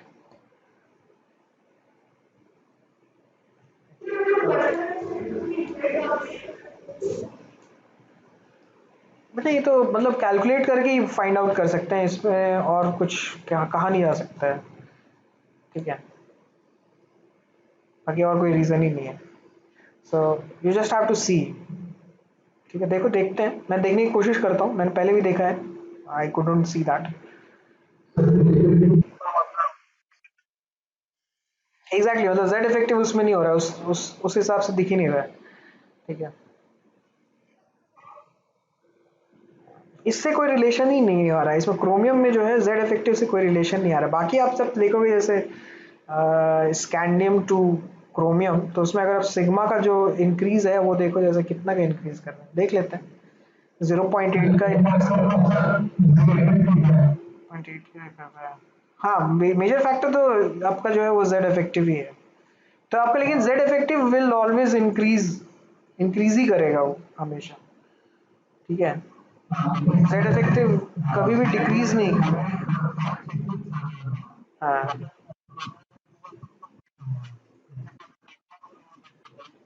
हम्म हम्म बिल्कुल बिल्कुल बिल्कुल। यहाँ जो आपका जो डिफरेंट बिहेवियर है वो आपका क्रोमियम शो कर रहा है और कॉपर शो कर रहा है, ठीक है। अपार्ट फ्रॉम दैट कॉपर और क्रोमियम, अगर आप जेड इफेक्टिव का वैल्यू देखोगे तो that is continuously increasing, right. देखो कंटिन्यूअसली इंक्रीज ही कर रहा है हमेशा, ठीक है। बट ऐसा भी नहीं है कि अगर हमने बोला जैसे मैग्नीज से निकल तक जो है आपका एटॉमिक साइज जो है वो सेम रहेगा, so it means that it is not exactly same, it will have a certain different value but lump sum जो अप्रॉक्स है वो सबका सेम रहेगा, बिकॉज इसमें जो z का भी इंक्रीज है वो इतना ज्यादा इंक्रीज नहीं है, ठीक है। लेकिन फिर आप यही क्वेश्चन पूछोगे कि ये इधर भी तो नहीं है इतना ज्यादा इनकेस, तो ये कैसे इंक्रीज हो रहा है ना। I don't know, I couldn't find out as I said, मतलब पहले बार मैंने भी ट्राई किया था इसको रिलेट करने का जेड इफेक्टिव की वैल्यू से, but I could not see that, ये इससे आता ही नहीं है जेड इफेक्टिव से, and it is written in the text, what we can do. I mean to say the most precise explanation for this is given by this, that's it. इसके अलावा और कोई इसका explanation ही नहीं है कि why does this happen, right? आपको कहीं मिले तो आप मुझे बताना, ठीक है, मैं भी देखूंगा। I'll see still more,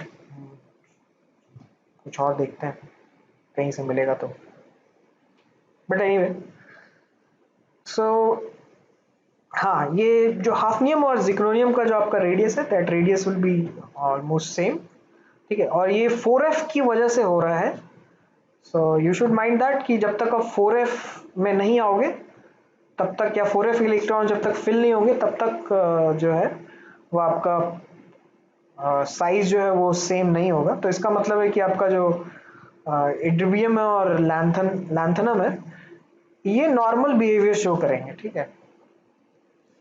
so I can say that the radius of, क्या यूजुअल बिहेवियर आपका जो है यही होगा कि the radius of lanthanum will be more than the radius of the, कहाँ गया इट्रिबियम,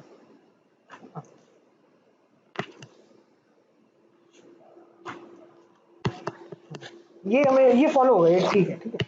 this is a general idea, ऊपर से नीचे आएंगे। हाँ अच्छा, हाँ वो मैंने नहीं बताया ना आपको, अच्छा ठीक है, चलो ये बता देते हैं। दिस इज यार जरा, ठीक, कुछ कुछ साइलेंट होगा बीच में, ठीक है, मैं बता दूंगा। यार जरा यारी, यारी इज इन साइलेंट, यार जरा यारी निभा मौत तक, ठीक है। यार जरा यारी निभा मौत तक, रुकावटें राह में पड़े,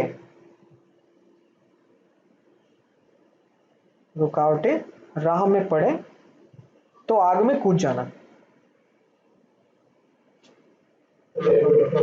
हाँ लिख लो लिख लो।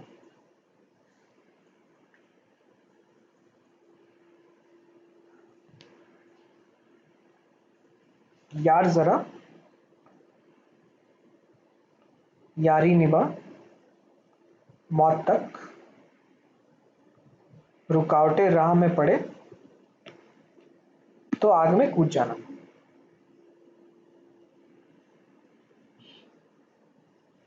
Everybody is comfortable in English and Hindi, कोई तो ऐसा नहीं है कि जिनको सिर्फ बंगाली ही आता हो या समझ में आता हो। वैसे प्रॉब्लम होगा अगर मतलब तो बताना, ठीक है, will short it out. So this is यार जरा यारी निभा मौत तक, रुकावटें राह में पड़े तो आग में कूद जाना। This is the second transition series. First transition का मेरे पास I don't have any mnemonics, I remember it just by the name, क्योंकि जब आप डी ब्लॉक एलिमेंट्स पढ़ोगे और कॉम्प्लेक्स कंपाउंड्स पढ़ोगे तो आपको डायरेक्टली, हाँ उसका भी होगा डेफिनेटली है, ठीक है, बट द थिंग इज कि I don't remember it because it helps me during complex compounds, क्योंकि कॉम्प्लेक्स कंपाउंड में मैं फिर निमोनिक्स याद रखूंगा, फिर निमोनिक्स में मैं एटम्स में आऊंगा, तो इससे बजाय कि मैं 10 एलिमेंट जो है मैंने डायरेक्टली ऐसे याद रख रखा है, क्योंकि आप डायरेक्टली उसको यूज करोगे, ठीक है, scandium, titanium, vanadium, chromium, manganese, iron, cobalt, निकल, कॉपर, जिंक, राइट। फिर अगर थर्ड ट्रांजिशन सीरीज में हो, थर्ड ट्रांजिशन सीरीज में इसका निमोनिक्स है, एल ए से स्टार्ट है, ला हफ्ता, वरना रे, ओसामा से, इधर पिटवाऊंगा और हंसूंगा, ठीक है, थर्ड ट्रांजिशन सीरीज। रिपीट करना हो तो बोलो। हाँ, ला हफ्ता, ठीक है, ला हफ्ता इज आफ्टर टी है, ला हफ्ता, वरना रे, ओसामा से, इधर पिटवाऊंगा और हंसूंगा।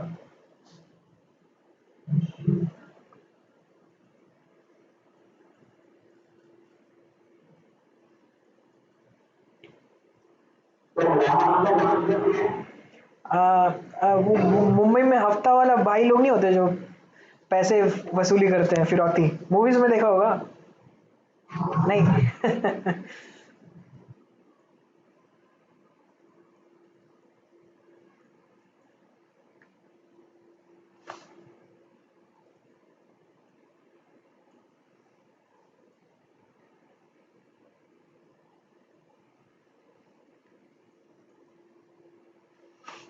सो mnemonics will give you a lump sum idea कि ये भाई कहाँ पे है, ठीक है, कौन से पीरियड में है। सो नॉर्मली आप न्यूमोनिक्स याद रखोगे तो you will get an idea कि ये किसके नीचे आना चाहिए, या फिर कौन से पीरियड में होना चाहिए, कैसा बिहेवियर होगा, कौन से ब्लॉक से डिपेंड करता है, ठीक है। सो आई वाज सेइंग कि जो आपका रेडियस ऑफ एट्रिबियम है और रेडियस ऑफ लैंथनम है, उनमें कोई चेंज नहीं आएगा, that they will have a general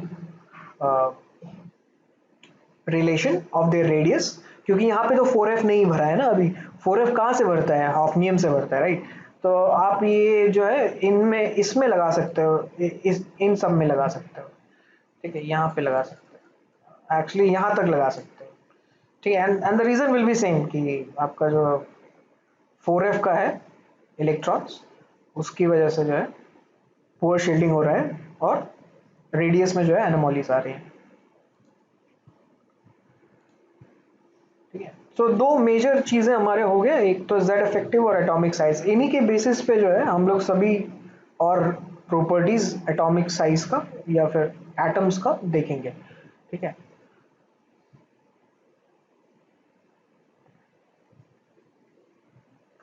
ionic radius देखो, जैसे आयनिक रेडियस जो है आपका इफेक्टिव न्यूक्लियर चार्ज पे इन्वर्सली इफेक्ट करता है या डिपेंड करता है। सो इफेक्टिव न्यूक्लियर चार्ज अगर ज्यादा होगा तो आयनिक रेडियस कम होगा, down the group ionic radius जो इंक्रीज होगा। पॉइंट इज कि जो भी आपका एटॉमिक रेडियस का ट्रेंड है वैसा ही आयनिक रेडियस का भी ट्रेंड होगा, ठीक है। Ionic radius of isoelectronic species is directly proportional to 1/z/e। अब आइसो इलेक्ट्रॉनिक स्पीसीज क्या होता है कि टू और मोर, हाँ, सेम इलेक्ट्रॉन्स और same number of valence electrons, exactly, हाँ।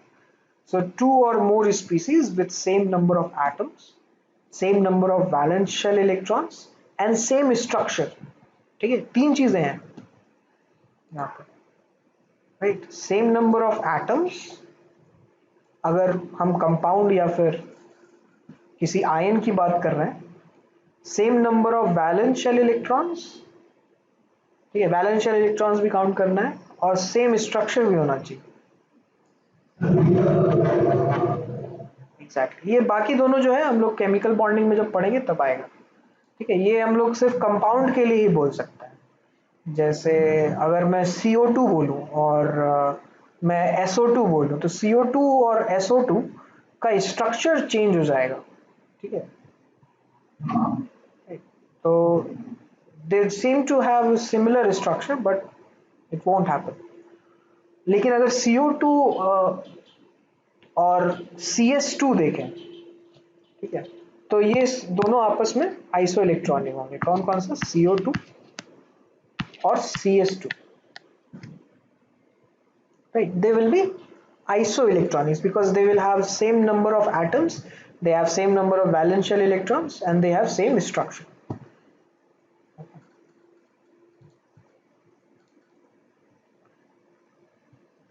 सो जैसे O2 minus F minus Na plus Mg plus two, ये सब जो है आइसो इलेक्ट्रॉनिक स्पीसीज है.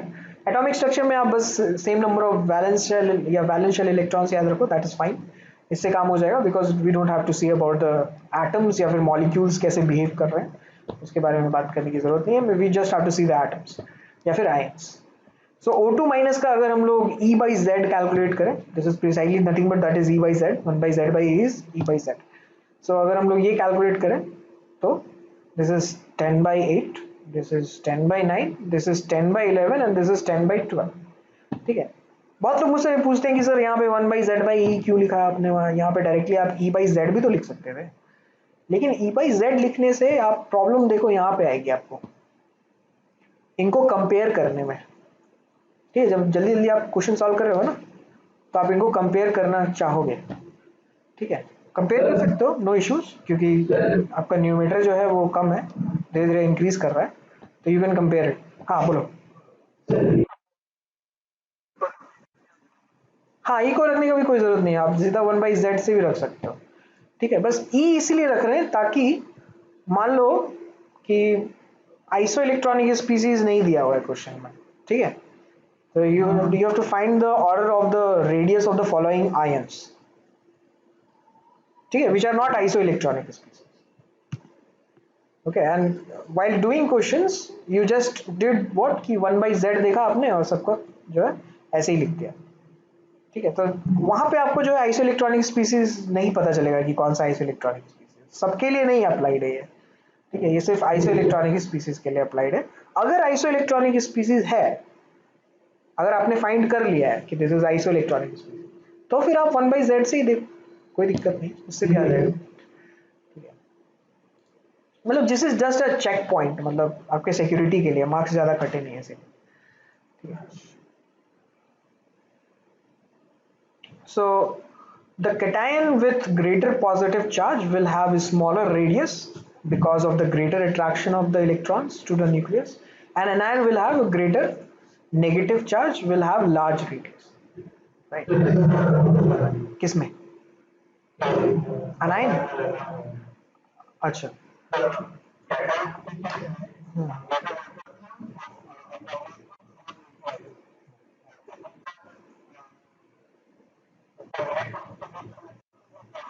हाँ, इलेक्ट्रॉन्स के बीच में रिपल्शन भी होगा, लेकिन यहाँ पे ये कह रहे हैं कि अगर आपने कैटायन का चार्ज बढ़ा दिया, जैसे अगर मैं मैग्नीशियम प्लस देखूं और मैग्नीशियम 2 प्लस देखूं, ठीक है, तो जो इफेक्टिव न्यूक्लियर चार्ज होगा, इफेक्टिव न्यूक्लियर चार्ज भी नहीं, सिग्मा देख लो, which is splitting.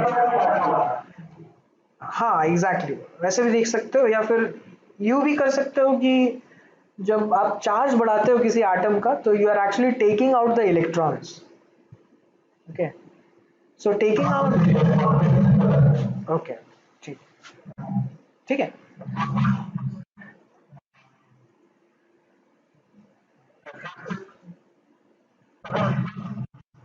Exactly, repulsion कम हो रहा है, अट्रैक्शन बढ़ रहा है. एग्जैक्टली, वेरी गुड, यही मैं कहना चाहता था.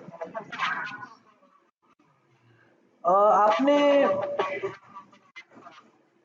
हाँ हाँ, बिल्कुल बिल्कुल, लेकिन ये आप बस एक फोर्स में देख रहे हो, आपने एक बाइनरी सिस्टम लिया हुआ है, तभी आप के Q1 Q2 बाई आर लगा सकते, आर स्क्वायर लगा सकते हो. ठीक है, आपके सिस्टम में बस आपके पास दो बॉडी है, we have the whole atom.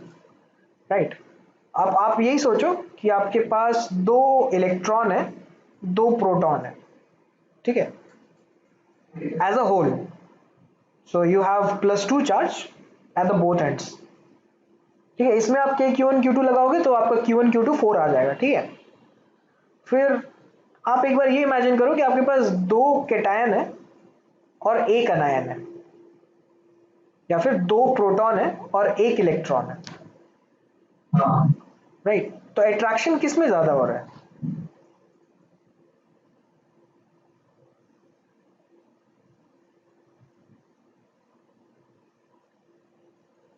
अगर मैं नंबर ऑफ कैटायंस, ठीक है, अगर मान लो कि चलो ठीक है मैं इलेक्ट्रॉन नहीं घटाता हूँ, मैं क्या कर देता हूँ, प्रोटॉन बढ़ा देता हूँ, मैं 3 प्रोटॉन रख देता हूँ, 2 इलेक्ट्रॉन रख देता हूँ, अब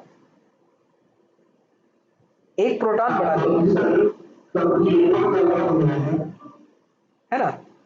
मैं इलेक्ट्रॉन नहीं घटा रहा एक्चुअली, अब जो है हमारे माइंड में ऐसा ही आ जाता है कि इलेक्ट्रॉन पे देखना है अट्रैक्शन, ठीक है, प्रोटॉन पे भी तो देख सकते हैं अट्रैक्शन, इलेक्ट्रॉन, हाँ इलेक्ट्रॉन पे ही देखते हैं, चलो तो इसीलिए मैंने इलेक्ट्रॉन के जो नंबर्स है वो सेम रखे हैं।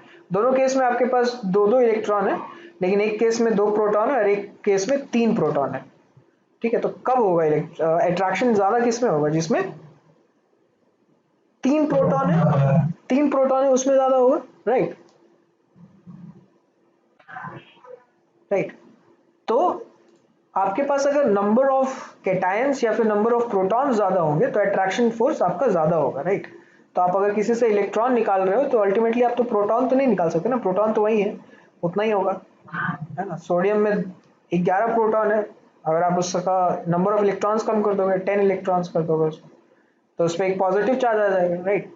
That positive charge is representing it as 1 extra proton, right, with comparison to the electron, so that's why उसमें जो अट्रैक्शन फोर्स है वो आपका इंक्रीज हो जाएगा। ऐसे ही आप अगर मान लो और ज्यादा कैटायन बना रहे हो, जैसे कार्बन+1 बनाया, कार्बन+2 बनाया, कार्बन+3 बनाया, जैसे जैसे आप चार्जेस बढ़ाते जाओगे एटम्स का, वैसे वैसे उसका साइज कम होता जाएगा, ठीक है, बिकॉज आप इसको इससे भी समझ सकते हो, शील्डिंग इफेक्ट से भी समझ सकते हो, ठीक है। अगर आपने नंबर ऑफ इलेक्ट्रॉन्स कम कर दिया, ऊपर जाने की जरूरत ही नहीं है, यहीं पे लिख लेते हैं, z effective is z minus sigma, right.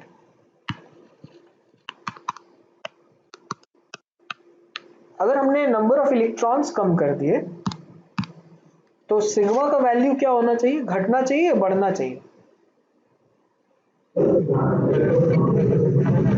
Sigma भी कम हो जाएगा, z तो आपका सेम रहा ना, z तो नहीं चेंज हो रहा है, तो इफेक्टिव न्यूक्लियर चार्ज क्या हो रहा है, इंक्रीज,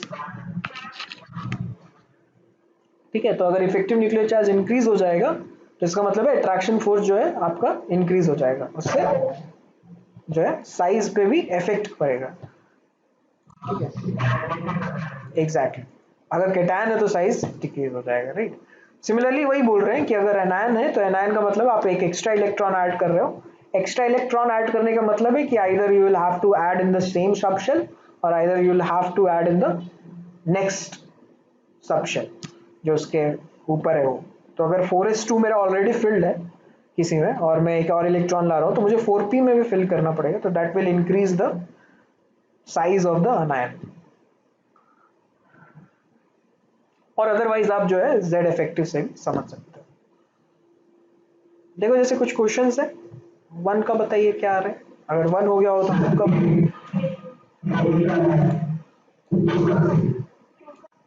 2 का सी आ रहा है।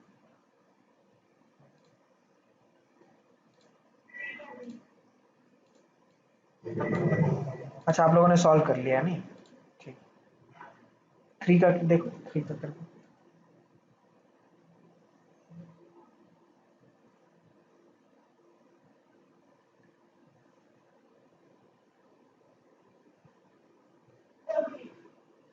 3 का बी आ रहा है, अच्छा बी और डी दोनों लग रहा है। तो नंबर ऑफ अनपेयर्ड इलेक्ट्रॉन कितना आया, 1 आया, राइट। तो अगर नंबर ऑफ अनपेयर्ड इलेक्ट्रॉन 1 आया तो वैनेडियम जो है उसका चार्ज क्या होगा, वैनेडियम का तो इलेक्ट्रॉनिक कॉन्फ़िगरेशन होता है आर्गन, है ना, हाँ वैनेडियम दिया है ये, तब हो जाएगा।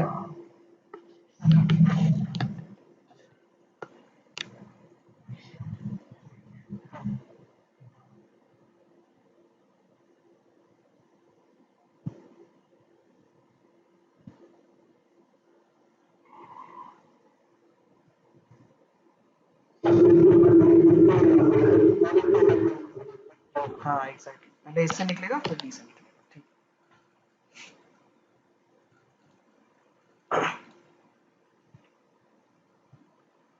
Next property is ionization enthalpy. Ionization enthalpy क्या है कि कोई भी आइसोलेटेड गैसियस एटम से एक इलेक्ट्रॉन निकालना है हमको, ठीक है, that will represent outermost shell, exactly, ठीक है, that will tell us about the ionization enthalpy of the element. तो ये इसका जो है एक रिएक्शन टर्म में लिखा हुआ है, इसमें जो भी इंथैल्पी या फिर जो भी एनर्जी इन्वॉल्व होगा that will be known as ionization enthalpy. Enthalpy is related with energy. For right now अभी तक हम लोग ने केमिस्ट्री में जो है थर्मोडायनेमिक्स किया नहीं है, हालांकि आपने पढ़ा होगा ना केमिस्ट्री में थर्मोडायनेमिक्स तो 11th में, है ना? ठीक है, सो thermodynamics में enthalpy term is represented by the energy at a constant pressure, ठीक है, ठीक है, डेफिनेशन वाइज मत जाओ, consider enthalpy to be energy, that's it, ठीक है, which has a different way of calculating, measure करने का डिफरेंट तरीका है, सो या तो उसको आयनाइजेशन एनर्जी बोल सकते हैं या इसको आयनाइजेशन एंथैल्पी बोल सकते हैं। देखो एनर्जी जब भी बोलते हैं हम लोग तो एनर्जी में पॉजिटिव या नेगेटिव चीज जो है नॉर्मली नहीं होता है, ठीक है, कि ये पॉजिटिव एनर्जी है या नेगेटिव एनर्जी, लेकिन एंथैल्पी में जब भी हम लोग बात करते हैं तो एक रिएक्शन के लिए बात करते हैं। फर्स्ट ऑफ ऑल एक रिएक्शन में एनर्जी जो रिलीज हो रहा है उसको हम लोग, या जो एनर्जी लग रहा है उसको एंथैल्पी बोलेंगे, और उस एंथैल्पी का एक साइन होगा, ठीक है, अगर आपका एंथैल्पी पॉजिटिव है तो इट मीन्स दैट कि ये एक एंडोथर्मिक प्रोसेस होगा, ठीक है, और अगर डेल्टा एच, हाँ कौन सा बात क्या चीज बता, हाँ तो मैं ये कह रहा था कि जो भी आपका रिएक्शन में एनर्जी है वो एनर्जी हम लोग एंथैल्पी से लिखते हैं, और नॉर्मली जो आपका एनर्जी होता है नॉर्मल एनर्जी, जैसे मान लो काइनेटिक एनर्जी बोल रहे हैं, ठीक है, ये सब चीजें जो है उनमें हम लोग साइन नहीं लगाते हैं, ठीक है, तो जैसे मान लो कि आपका एक एंडोथर्मिक प्रोसेस है,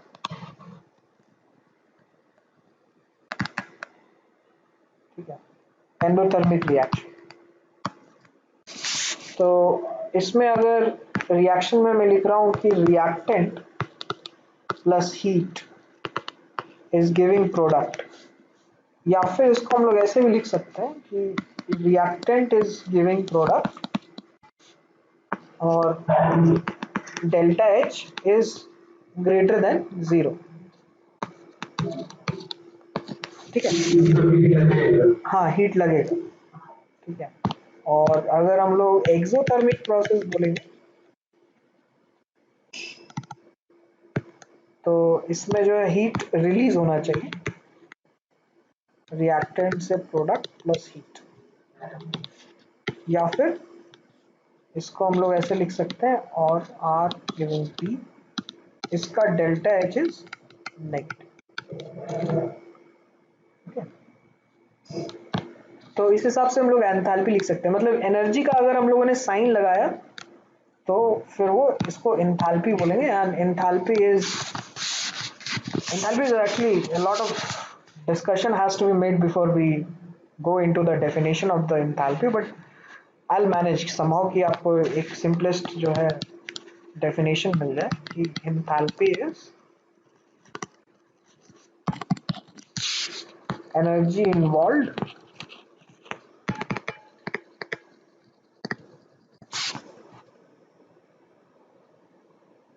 in a process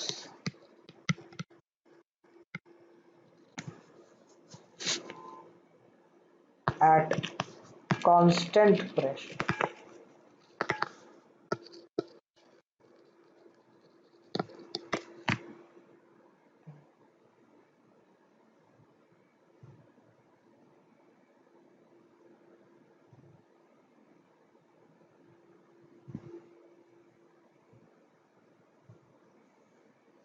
तो इसमें एंथैल्पी जो है एनर्जी हमेशा लगेगी, जब भी हम लोग इलेक्ट्रॉन्स निकालेंगे किसी एटम से तो you will have to give always and always you will have to give energy, क्योंकि बोस थ्योरी से भी दिस इज क्वाइट क्लियर कि जब भी वो ग्राउंड स्टेट में रहेगा the total energy of that electron will be coming out in negative, that is representing attraction force, right? So electron will be always attracted by the nucleus, and that's why we can say कि electrons को निकालने में हमेशा आपको एक energy लगानी पड़ेगी, ठीक है? सो दैट्स वाई जो आपका आयनाइजेशन एनर्जी है या आयनाइजेशन प्रोसेस है that will be always endothermic, ठीक है?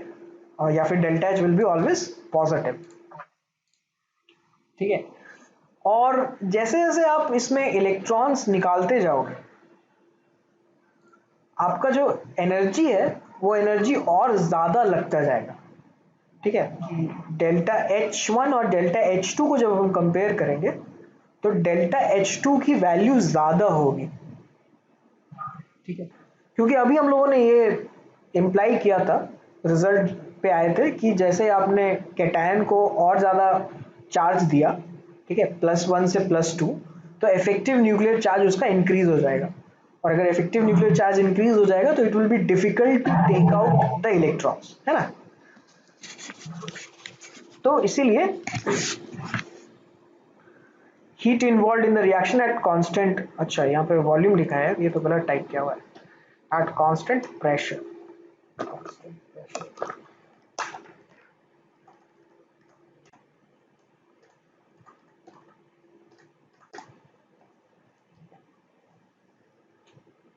So as I said energy is always required, और ये हमेशा एक जनरल ट्रेंड होगा हमारा कि अगर हम कैटायंस का चार्जेस इंक्रीज करते जा रहे हैं तो आयनेशन एनर्जी भी जो है हमारा इंक्रीज होता जाएगा। इसमें एक और चीज है कि अगर आपका सेम एन हो, ठीक है, अगर आपका प्रिंसिपल क्वांटम नंबर सेम है, ठीक है, तो उसमें आयनाइजेशन एनर्जीज का जो वैल्यू है उसमें इतना ज्यादा डिफरेंस नहीं होगा। जैसे मैं बात कर रहा हूँ, जैसे मान लो कि एक आर्बिट्री वैल्यू ले रहे हैं, ठीक है, बाद में मुझे गाली मत देना, this is not an experimental data, I am just saying कि अगर मान लो कि हमारे पास एक डाटा है ऑफ IE1 350, ठीक है, और IE2 है हमारे पास 550 या 500 चलो ले लो, और IE3 है हमारे पास लेट्स से 1500, ठीक है। सो दिस इज रिप्रेजेंटिंग कि यहाँ जो वैल्यूज हैं, ये जो दो वैल्यूज हैं, ये दो वैल्यूज आपस में कंपेरेबल हैं, हालांकि they are increasing and that's what they should do, ठीक है? IE2 आपका ज्यादा ही होना चाहिए हमेशा IE1 से, लेकिन इतना ज्यादा चेंज नहीं है, there is no much drastic difference between IE1 and IE2, so we can say कि ये दोनों जो है वो सेम एन से बिलोंग कर रहे होंगे, ठीक है, कह सकते हैं, this is one of the possibility, ठीक है। और IE3 का जो एन है वो डिफरेंट होगा, okay. So it is something like कि आपका जो इलेक्ट्रॉनिक कॉन्फ़िगरेशन है ना, वो इलेक्ट्रॉनिक कॉन्फ़िगरेशन है सपोज NS2, ठीक है। अगर इतना भी नहीं है तो चलो एक और ले लेते हैं, कुछ पोटेशियम ले लेते हैं, चलो। I am repeating once again, this is not an experimental data, this is just an explanation to show you कि क्या हो रहा है। अगर मान लो पोटेशियम क्यों ले, कैल्शियम लेते हैं, कैल्शियम ले लेते हैं, ठीक है। तो कैल्शियम का जो इलेक्ट्रॉनिक कॉन्फ़िगरेशन है वो आपका क्या है ना, आपका 4s2 आ जाएगा, और इधर आ गया आपका 3p6, ठीक है। तो 4s से आपने जो दो इलेक्ट्रॉन निकाले, इसका एनर्जी आपको इतना लगा है, ठीक है। पहला इलेक्ट्रॉन निकाला तो 350 और 500 देंगे तो एक और इलेक्ट्रॉन निकलेगा, लेकिन अब 3 से थर्ड से निकालने में बहुत ज्यादा अमाउंट ऑफ एनर्जी चाहिए, so that is what it is representing.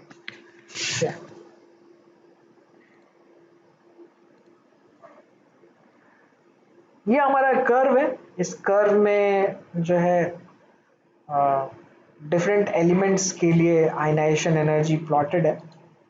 तो हाइड्रोजन से लेकर के जो है आपका पूरा एलिमेंट्स प्लॉटेड है, जैसे hydrogen, helium, lithium, beryllium, boron, carbon, nitrogen, ऑक्स, फिर आपका जो है नियॉन आ गया, ठीक है। बीच में ऑक्सीजन वगैरह मिसिंग है, कुछ कुछ मिसिंग है, सबका प्लॉट नहीं किया हुआ है, ठीक है। But this is the general trend, is how it is going to be. So the general discussion or the observation that we can make from this graph is the maxima at the noble of is maxima जो है वो आपका noble gases है, ठीक है, और जो minima है आपका वो आपका फर्स्ट ग्रुप है, right. So in a general way we can say कि जो आपका आयनाइजेशन एनर्जी है that increases if we move from left to right in a period. अब ये किसके बेस पे डिपेंड कर रहा है, तो एज आई सेड कि हमेशा हम लोग जो है दो चीजें देखेंगे, if we are moving from left to right तब फिर क्या होगा, और if we are moving from Z effective बढ़ेगा, और if we are moving from top to bottom the size will also increase. अब इसके बेसिस पे हम लोग दे सकते हैं, ठीक है, एक्सप्लेनेशन कि अगर z इफेक्टिव आपका इंक्रीज करेगा तो बाहर के जो इलेक्ट्रॉन्स है उसको निकालने में आपको मुश्किल होगी, क्योंकि अट्रैक्शन बढ़ रहा है तो आयनाइजेशन एनर्जी भी बढ़ना चाहिए if you are moving from left to right, ठीक है. तो इससे क्या आ जाएगा, आपका ionization energy is directly proportional to the effective nuclear charge. अगर साइज इंक्रीज कर रहा है तो इसका मतलब है कि the outer shell electron is far away from the nucleus. Far away मतलब जैसे ही कोई दूर चला जाएगा तो it will be difficult, it will be very easy to break it out, right, और to bring it out. So इसमें जो आयनाइजेशन एनर्जी है वो आपका डिक्रीज कर जाएगा, ठीक है. On that basis we can find out कि व्हाट इज द रिलेशन. जैसे देखो ionization potential is inversely proportional to the atomic radius, right, and it is directly proportional to the effective nuclear charge, ठीक है.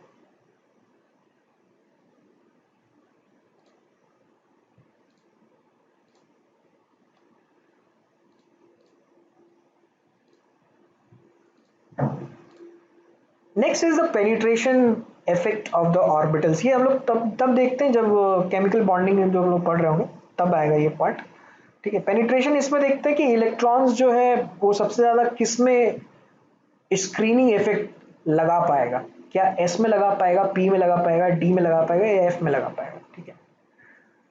सो इसको और भी different different way से देख सकते हैं. जैसे यहाँ पे जैसे लिखा हुआ है कि the order of the order to remove of क्या लिखा है, एनर्जी रिक्वायर्ड टू रिमूव, अच्छा ठीक है, गलत लिखा है, आई थिंक इसमें कुछ the order to remove, the order ये होगा, हाँ, एनर्जी, द ऑर्डर ऑफ, हाँ, the order of energy required to remove electrons from s, p, d and f, ठीक है. सो शील्डिंग इफेक्ट जो है आपका एस ऑर्बिटल्स पे या एस शेल में सबसे ज्यादा, सब शेल में सबसे ज्यादा होगा, फिर उसमें के बाद पी में होगा, फिर उसके बाद डी में होगा, ठीक है, और उसके बाद फिर एफ में होगा.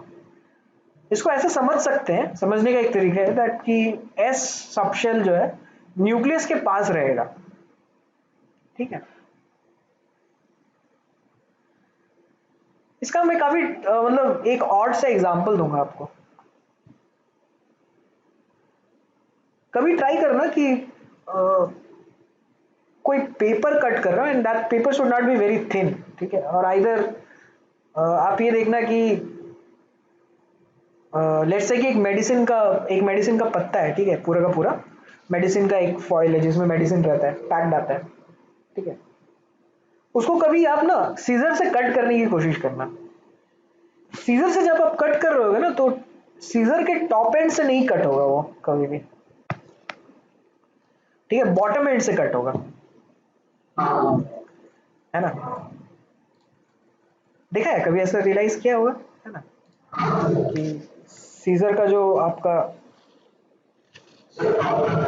एग्जैक्टली यहाँ पे जब आप रखोगे तो यहाँ पे कट करना जो है इजी हो जाएगा, ठीक है. तो मैं इसी का एग्जांपल ले रहा था.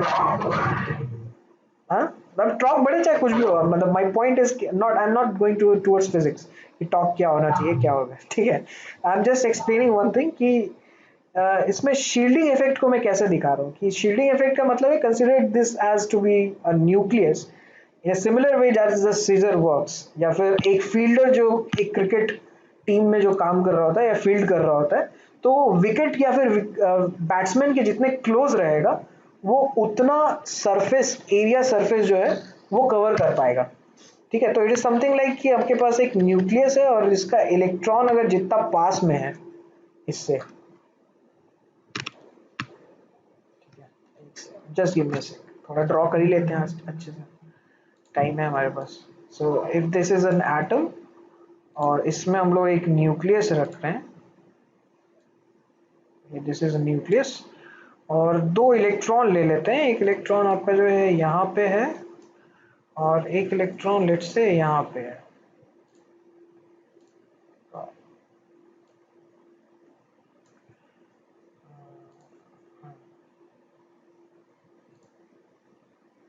एक इलेक्ट्रॉन जो है यहाँ पे, गिवन द फैक्ट कि दोनों जो है सेम साइज का है। सो अगर मैं यहाँ पे इसका न्यूक्लियस का इफेक्ट देखूं कि न्यूक्लियस का इफेक्ट दूर जाते हुए इलेक्ट्रॉन से कैसे चेंज कर रहा है, ठीक है, तो इसका फील्ड आप ये ऐसे ऐसे ऐसे क्लियर कर सकते हो, ये देखो, ठीक है, सही, और ये देखो इसका फील्ड, ठीक है। So as you move close to the nucleus, ठीक है, आपका जो फील्ड है वो फील्ड इंक्रीज हो जाएगा जहां तक आप अपना इफेक्ट दिखा सकते हो, ठीक है। So it similarly the things works in cricket, जहाँ पे बैट्समैन के क्लोज अगर कोई है तो इट ही कैन और she can cover the whole area behind him just like this. Similarly this happens for the scissor कि अगर आप उसके क्लोज रखोगे तो सीजर का जो दोनों हैंड है वो ज़्यादा खुला हुआ रहेगा। आप जितना बॉटम तक लेके जाओगे और उससे कट करोगे, सीजर का हैंड उतना ज़्यादा खुला हुआ होगा, ठीक है। सो सिमिलरली यहाँ पे जैसे आपके पास एस सब शेल में, पी सब शेल में, डी सब शेल में या एफ सब शेल में इलेक्ट्रॉन्स होंगे, तो जितने ज़्यादा क्लोज होंगे न्यूक्लियस से उतना ज़्यादा शील्डिंग इफेक्ट दिखा रहे होंगे, ठीक है, आपस में। या फिर अट्रैक्शन तो होगा ही डेफिनेटली, क्योंकि एस सबशेल क्लोज होगा, पी सबशेल थोड़ा दूर होगा, डी सबशेल और दूर होगा, एफ सबशेल और भी ज्यादा दूर होगा, ठीक है। तो इसी वजह से जो आपका पेनिट्रेशन इफेक्ट है, that penetration effect of the orbital is in the order of S greater than P greater than D greater than F, ठीक है। दिस इज जस्ट रिप्रेजेंटिंग कि ये कितना एरिया या कितना वॉल्यूम सरफेस जो है इफेक्ट करते हैं, ठीक है। आयनाइजेशन पोटेंशियल और पेनिट्रेशन पावर का एक रिलेशन है which is the direct relation, right. अगर आपका पेनिट्रेशन पावर ज्यादा है तो आयनाइजेशन पोटेंशियल ज्यादा होगा और energy of the orbital will be less. Less energy of the orbital मतलब more close to the nucleus, ठीक है। आयनाइजेशन पोटेंशियल हमारा जो है वो शील्डिंग इफेक्ट या स्क्रीनिंग इफेक्ट पे भी डिपेंड करता है और ये इन्वर्सली डिपेंड करता है। अगर शील्डिंग इफेक्ट अच्छी हो रही है तो आयनाइजेशन पोटेंशियल कम होगा, बिकॉज जितना भी चार्ज है वो सब शील्ड हो जा रहा है, outermost valence shell electrons को कुछ मिल नहीं रहा है, ठीक है। तो इसीलिए आयनाइजेशन पोटेंशियल और शील्डिंग इफेक्ट का आपका ये ऑर्डर हो जाएगा, और ये पेनिट्रेशन पावर और आयनाइजेशन एनर्जी का order. Ionization energy is normally high for half filled and fully filled orbitals because as you know कि symmetry leads to stability, ठीक है। This is also one of the reasons कि जो हमारा copper और chromium का electronic configuration का जो हम एक्सप्लेनेशन देते हैं वो इस थोड़ा बहुत इसकी वजह से भी आया है, ठीक है। सो आयनाइजेशन एनर्जी जो हाफ फील्ड का, फुल फील्ड का तो चलो समझ में आता है कि फुल्ली फील्ड है तो it will be difficult to take out electrons, लेकिन हाफ फील्ड का इट वाज अ सरप्राइज कि हाफ फील्ड का कैसे आ गया, ठीक है। क्योंकि नॉर्मली क्या है कि हर एक ऑर्बिटल्स पे जैसे पी ऑर्बिटल, 2p ऑर्बिटल ले लेते हैं, या 2p ऑर्बिटल में एक एक इलेक्ट्रॉन फील्ड है, उससे इलेक्ट्रॉन निकाल लो, क्या फर्क पड़ रहा है, लेकिन द थिंग इज कि the symmetry will lead to stability. Trends हम लोगों ने ऑलरेडी देख रखा है। देर आर सर्टेन एनोमॉलीज की, जैसे बेरिलियम का, नाइट्रोजन का, इनका जो इलेक्ट्रॉनिक कॉन्फ़िगरेशन है, इनमें अगर आप देखोगे तो बेरिलियम में फुल्ली फिल्ड इलेक्ट्रॉन्स हैं, ठीक है, 2s है ना, नाइट्रोजन में हाफ फिल्ड है, इसीलिए जो है ये अपने जस्ट सक्सेसर्स है, जैसे बेरिलियम और बोरॉन के बीच में बेरिलियम का ज़्यादा होगा, ठीक है, और नाइट्रोजन और ऑक्सीजन में नाइट्रोजन का ज़्यादा होगा आयनाइजेशन एनर्जी, ठीक है। तो इसका जो आयनाइजेशन एनर्जी है वो उसका ऑर्डर ये है, एक्चुअल ऑर्डर जो एनसीईआरटी के अकॉर्डिंग है, ठीक है।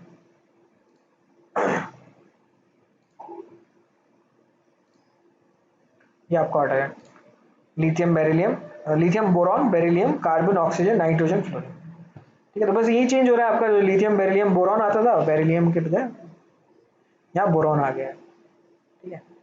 ऑक्सीजन और नाइट्रोजन ने भी अपना प्लेस जो है वो चेंज कर लिया है।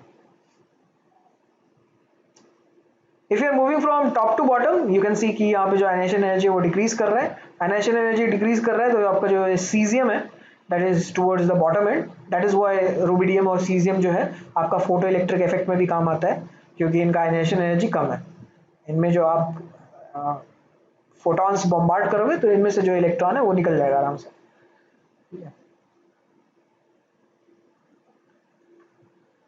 इरेगुलरिटीज, जैसे मैंने आपको बोला कि इरेगुलरिटीज आपका इसमें आ रहा है, जैसे boron beryllium oxygen nitrogen, similarly aluminium और मैग्नीशियम में आएगा, सल्फर और फास्फोरस में आएगा, ठीक है। Ionization energy of the third transition series is greater than ionization energy of the second transition series. इसमें जो है आपका रेडियस में भी आया था, इनके रेडियस जो है ऑलमोस्ट सेम होते हैं, लेकिन आयनाइजेशन एनर्जी जो है वो थर्ड ट्रांजिशन सीरीज का ज्यादा होगा। नॉर्मली क्या होगा कि जैसे जैसे आप नीचे जाते तो ionization energy should have decreased, लेकिन यहाँ अचानक से इंक्रीज कर गया। The reason for that is the poor shielding effect of the 4f electrons, ठीक है। इसमें अगर आप आयनाइजेशन एनर्जी का ऑर्डर देखोगे तो पहले आएगा गोल्ड कॉपर सिल्वर, ठीक है, गोल्ड कॉपर सिल्वर ये आ रहा है। अगर मैं इधर पीरियोडिक टेबल में देखूं,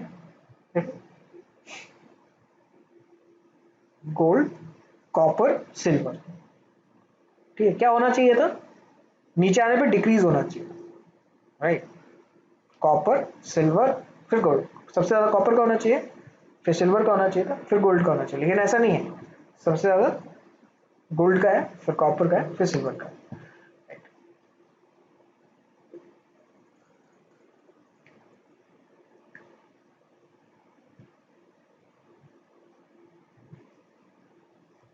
फिर ये देखो, जैसे थैलियम और इंडियम में भी आ गया, ठीक है। थैलियम और इंडियम कहाँ है पीरियोडिक टेबल में,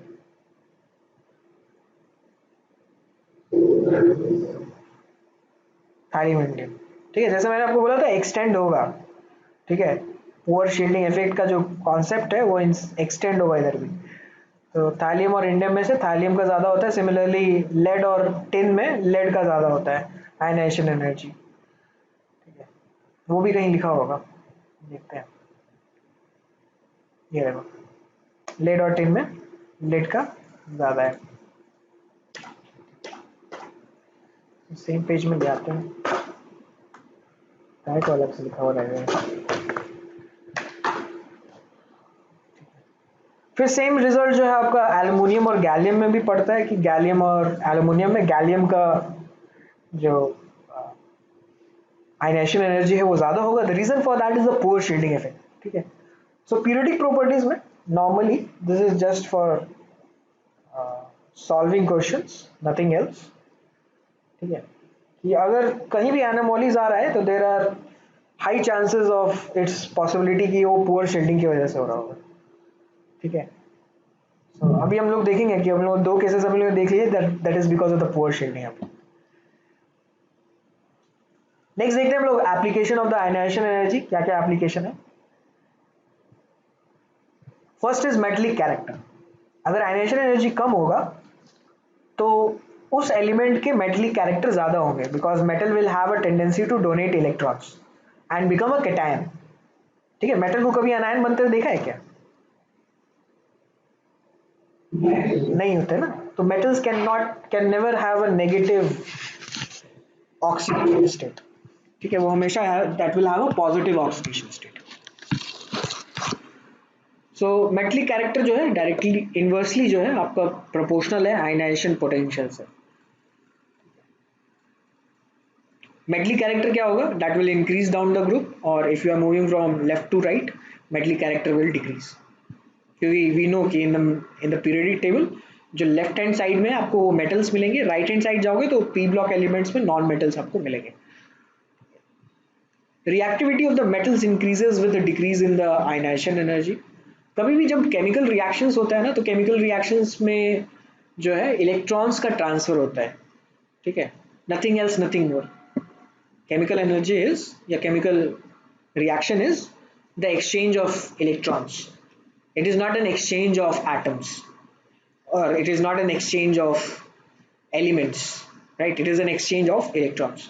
तो इलेक्ट्रॉन अगर मेरे को जल्दी लूज होगा तो आयनेशन एनर्जी पे डिपेंड करेगा। इलेक्ट्रॉन अगर लूज करना है तो इलेक्ट्रॉन अगर कोई जल्दी लूज कर पाता है तो उसका केमिकल रिएक्टिविटी ज़्यादा होगा।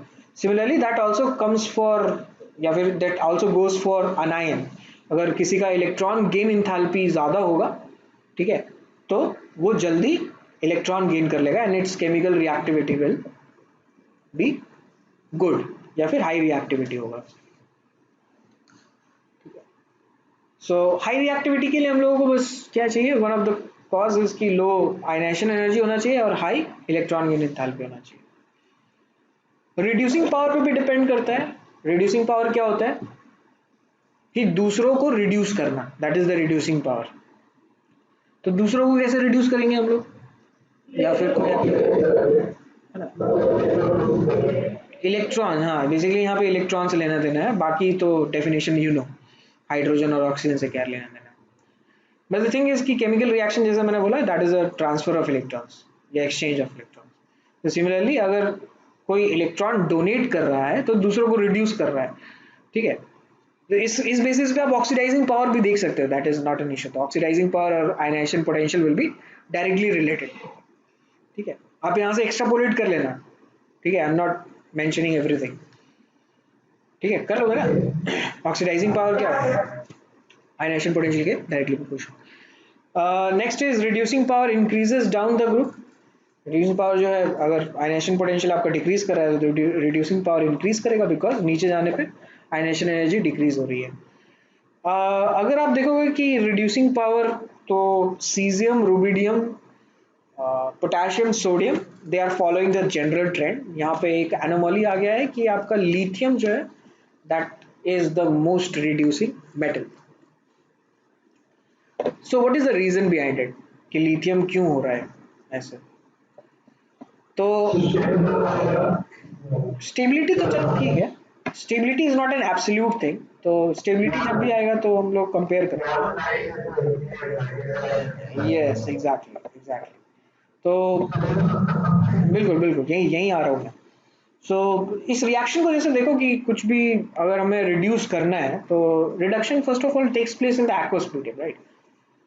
तो जैसे आपका जिंक सल्फेट हो गया, कॉपर का रिएक्शन हो गया, ठीक है, या फिर जिंक और कॉपर सल्फेट का रिएक्शन हो गया, ऐसे में तो एक्सचेंजेस तभी पॉसिबल हो पाएंगे इलेक्ट्रॉन्स के जब कोई मीडियम हो। तो that medium is the best medium is the aqueous medium. ठीक है, तो यहाँ देखो जैसे सॉलिड से ये एक्वस में कन्वर्ट हो गया, राइट? अब एक्वस में कन्वर्ट हो गया तो मेटल के चारों तरफ, अगर कोई मेटल एटम है तो इसके चारों तरफ जो सॉल्वेंट पार्टिकल्स है, वो सॉल्वेंट पार्टिकल्स इसके चारों तरफ इसको घेर के रखा होगा। ठीक है, इस प्रोसेस को हम लोग कहते हैं सॉल्वेशन। ये दोनों के साथ होगा, कैटायंस के साथ भी हो सकता है, एनायंस के साथ भी हो सकता है। ठीक है, मैं क्या कर रहा हूं, मैं I am taking it to be a cation, और this is cation and this is solvent molecules.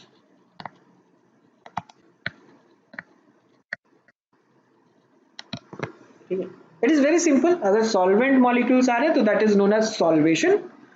If solvent is water तो उसको हाइड्रेशन बोलेंगे। तो solvation and hydration are not a different thing, they are same thing. ठीक है, तो अगर size कम होगा तो सॉल्वेशन भी ज्यादा होगा। ठीक है, और साइज अगर ज्यादा होगा तो सॉल्वेशन कम होगा। ठीक है, ये कैसे समझ में आता है, इसको समझाने की जरूरत है इस स्टेटमेंट को। ओके, ठीक।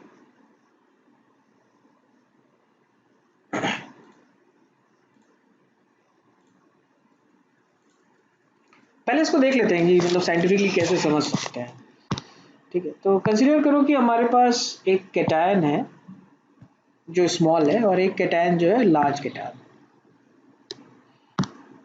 ठीक है, I am defining a term which is known as charge density।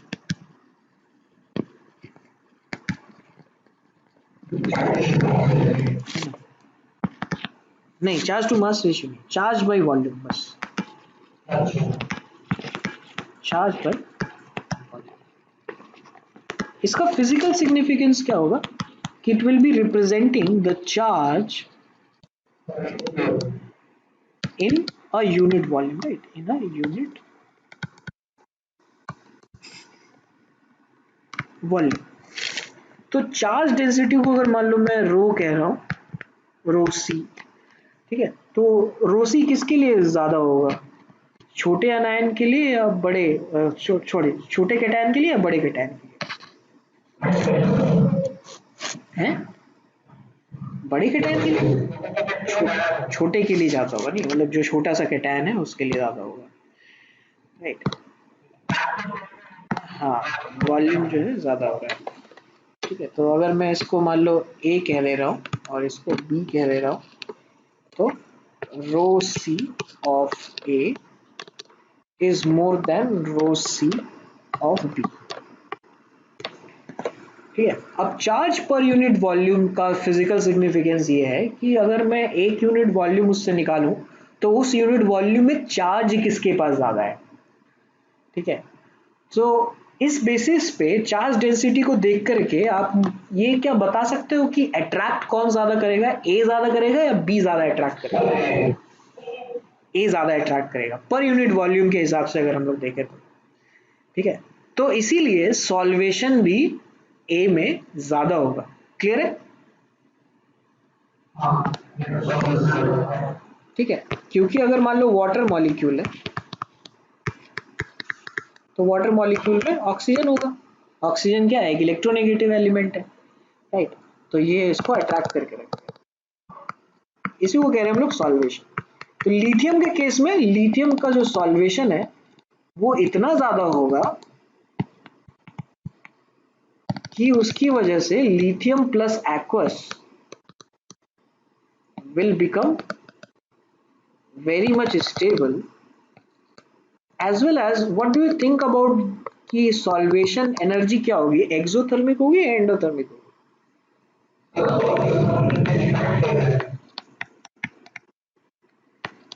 ये जो सॉल्वेशन हो रहा है उस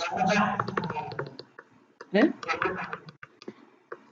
एंडोथर्मिक लग रहा है। अच्छा अच्छा, ठीक ठीक ठीक।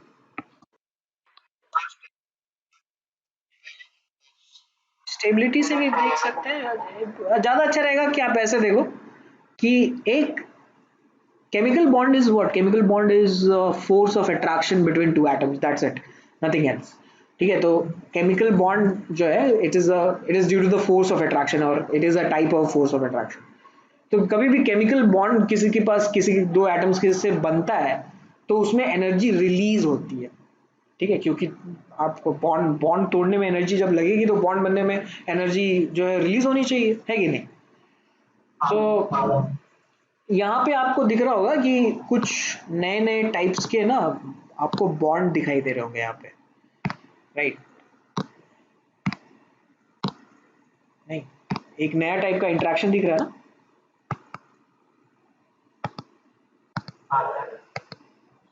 Which is what, this is nothing but hydration. ठीक है, हाइड्रेशन। हाँ, तो ये क्या बोल रहे हो?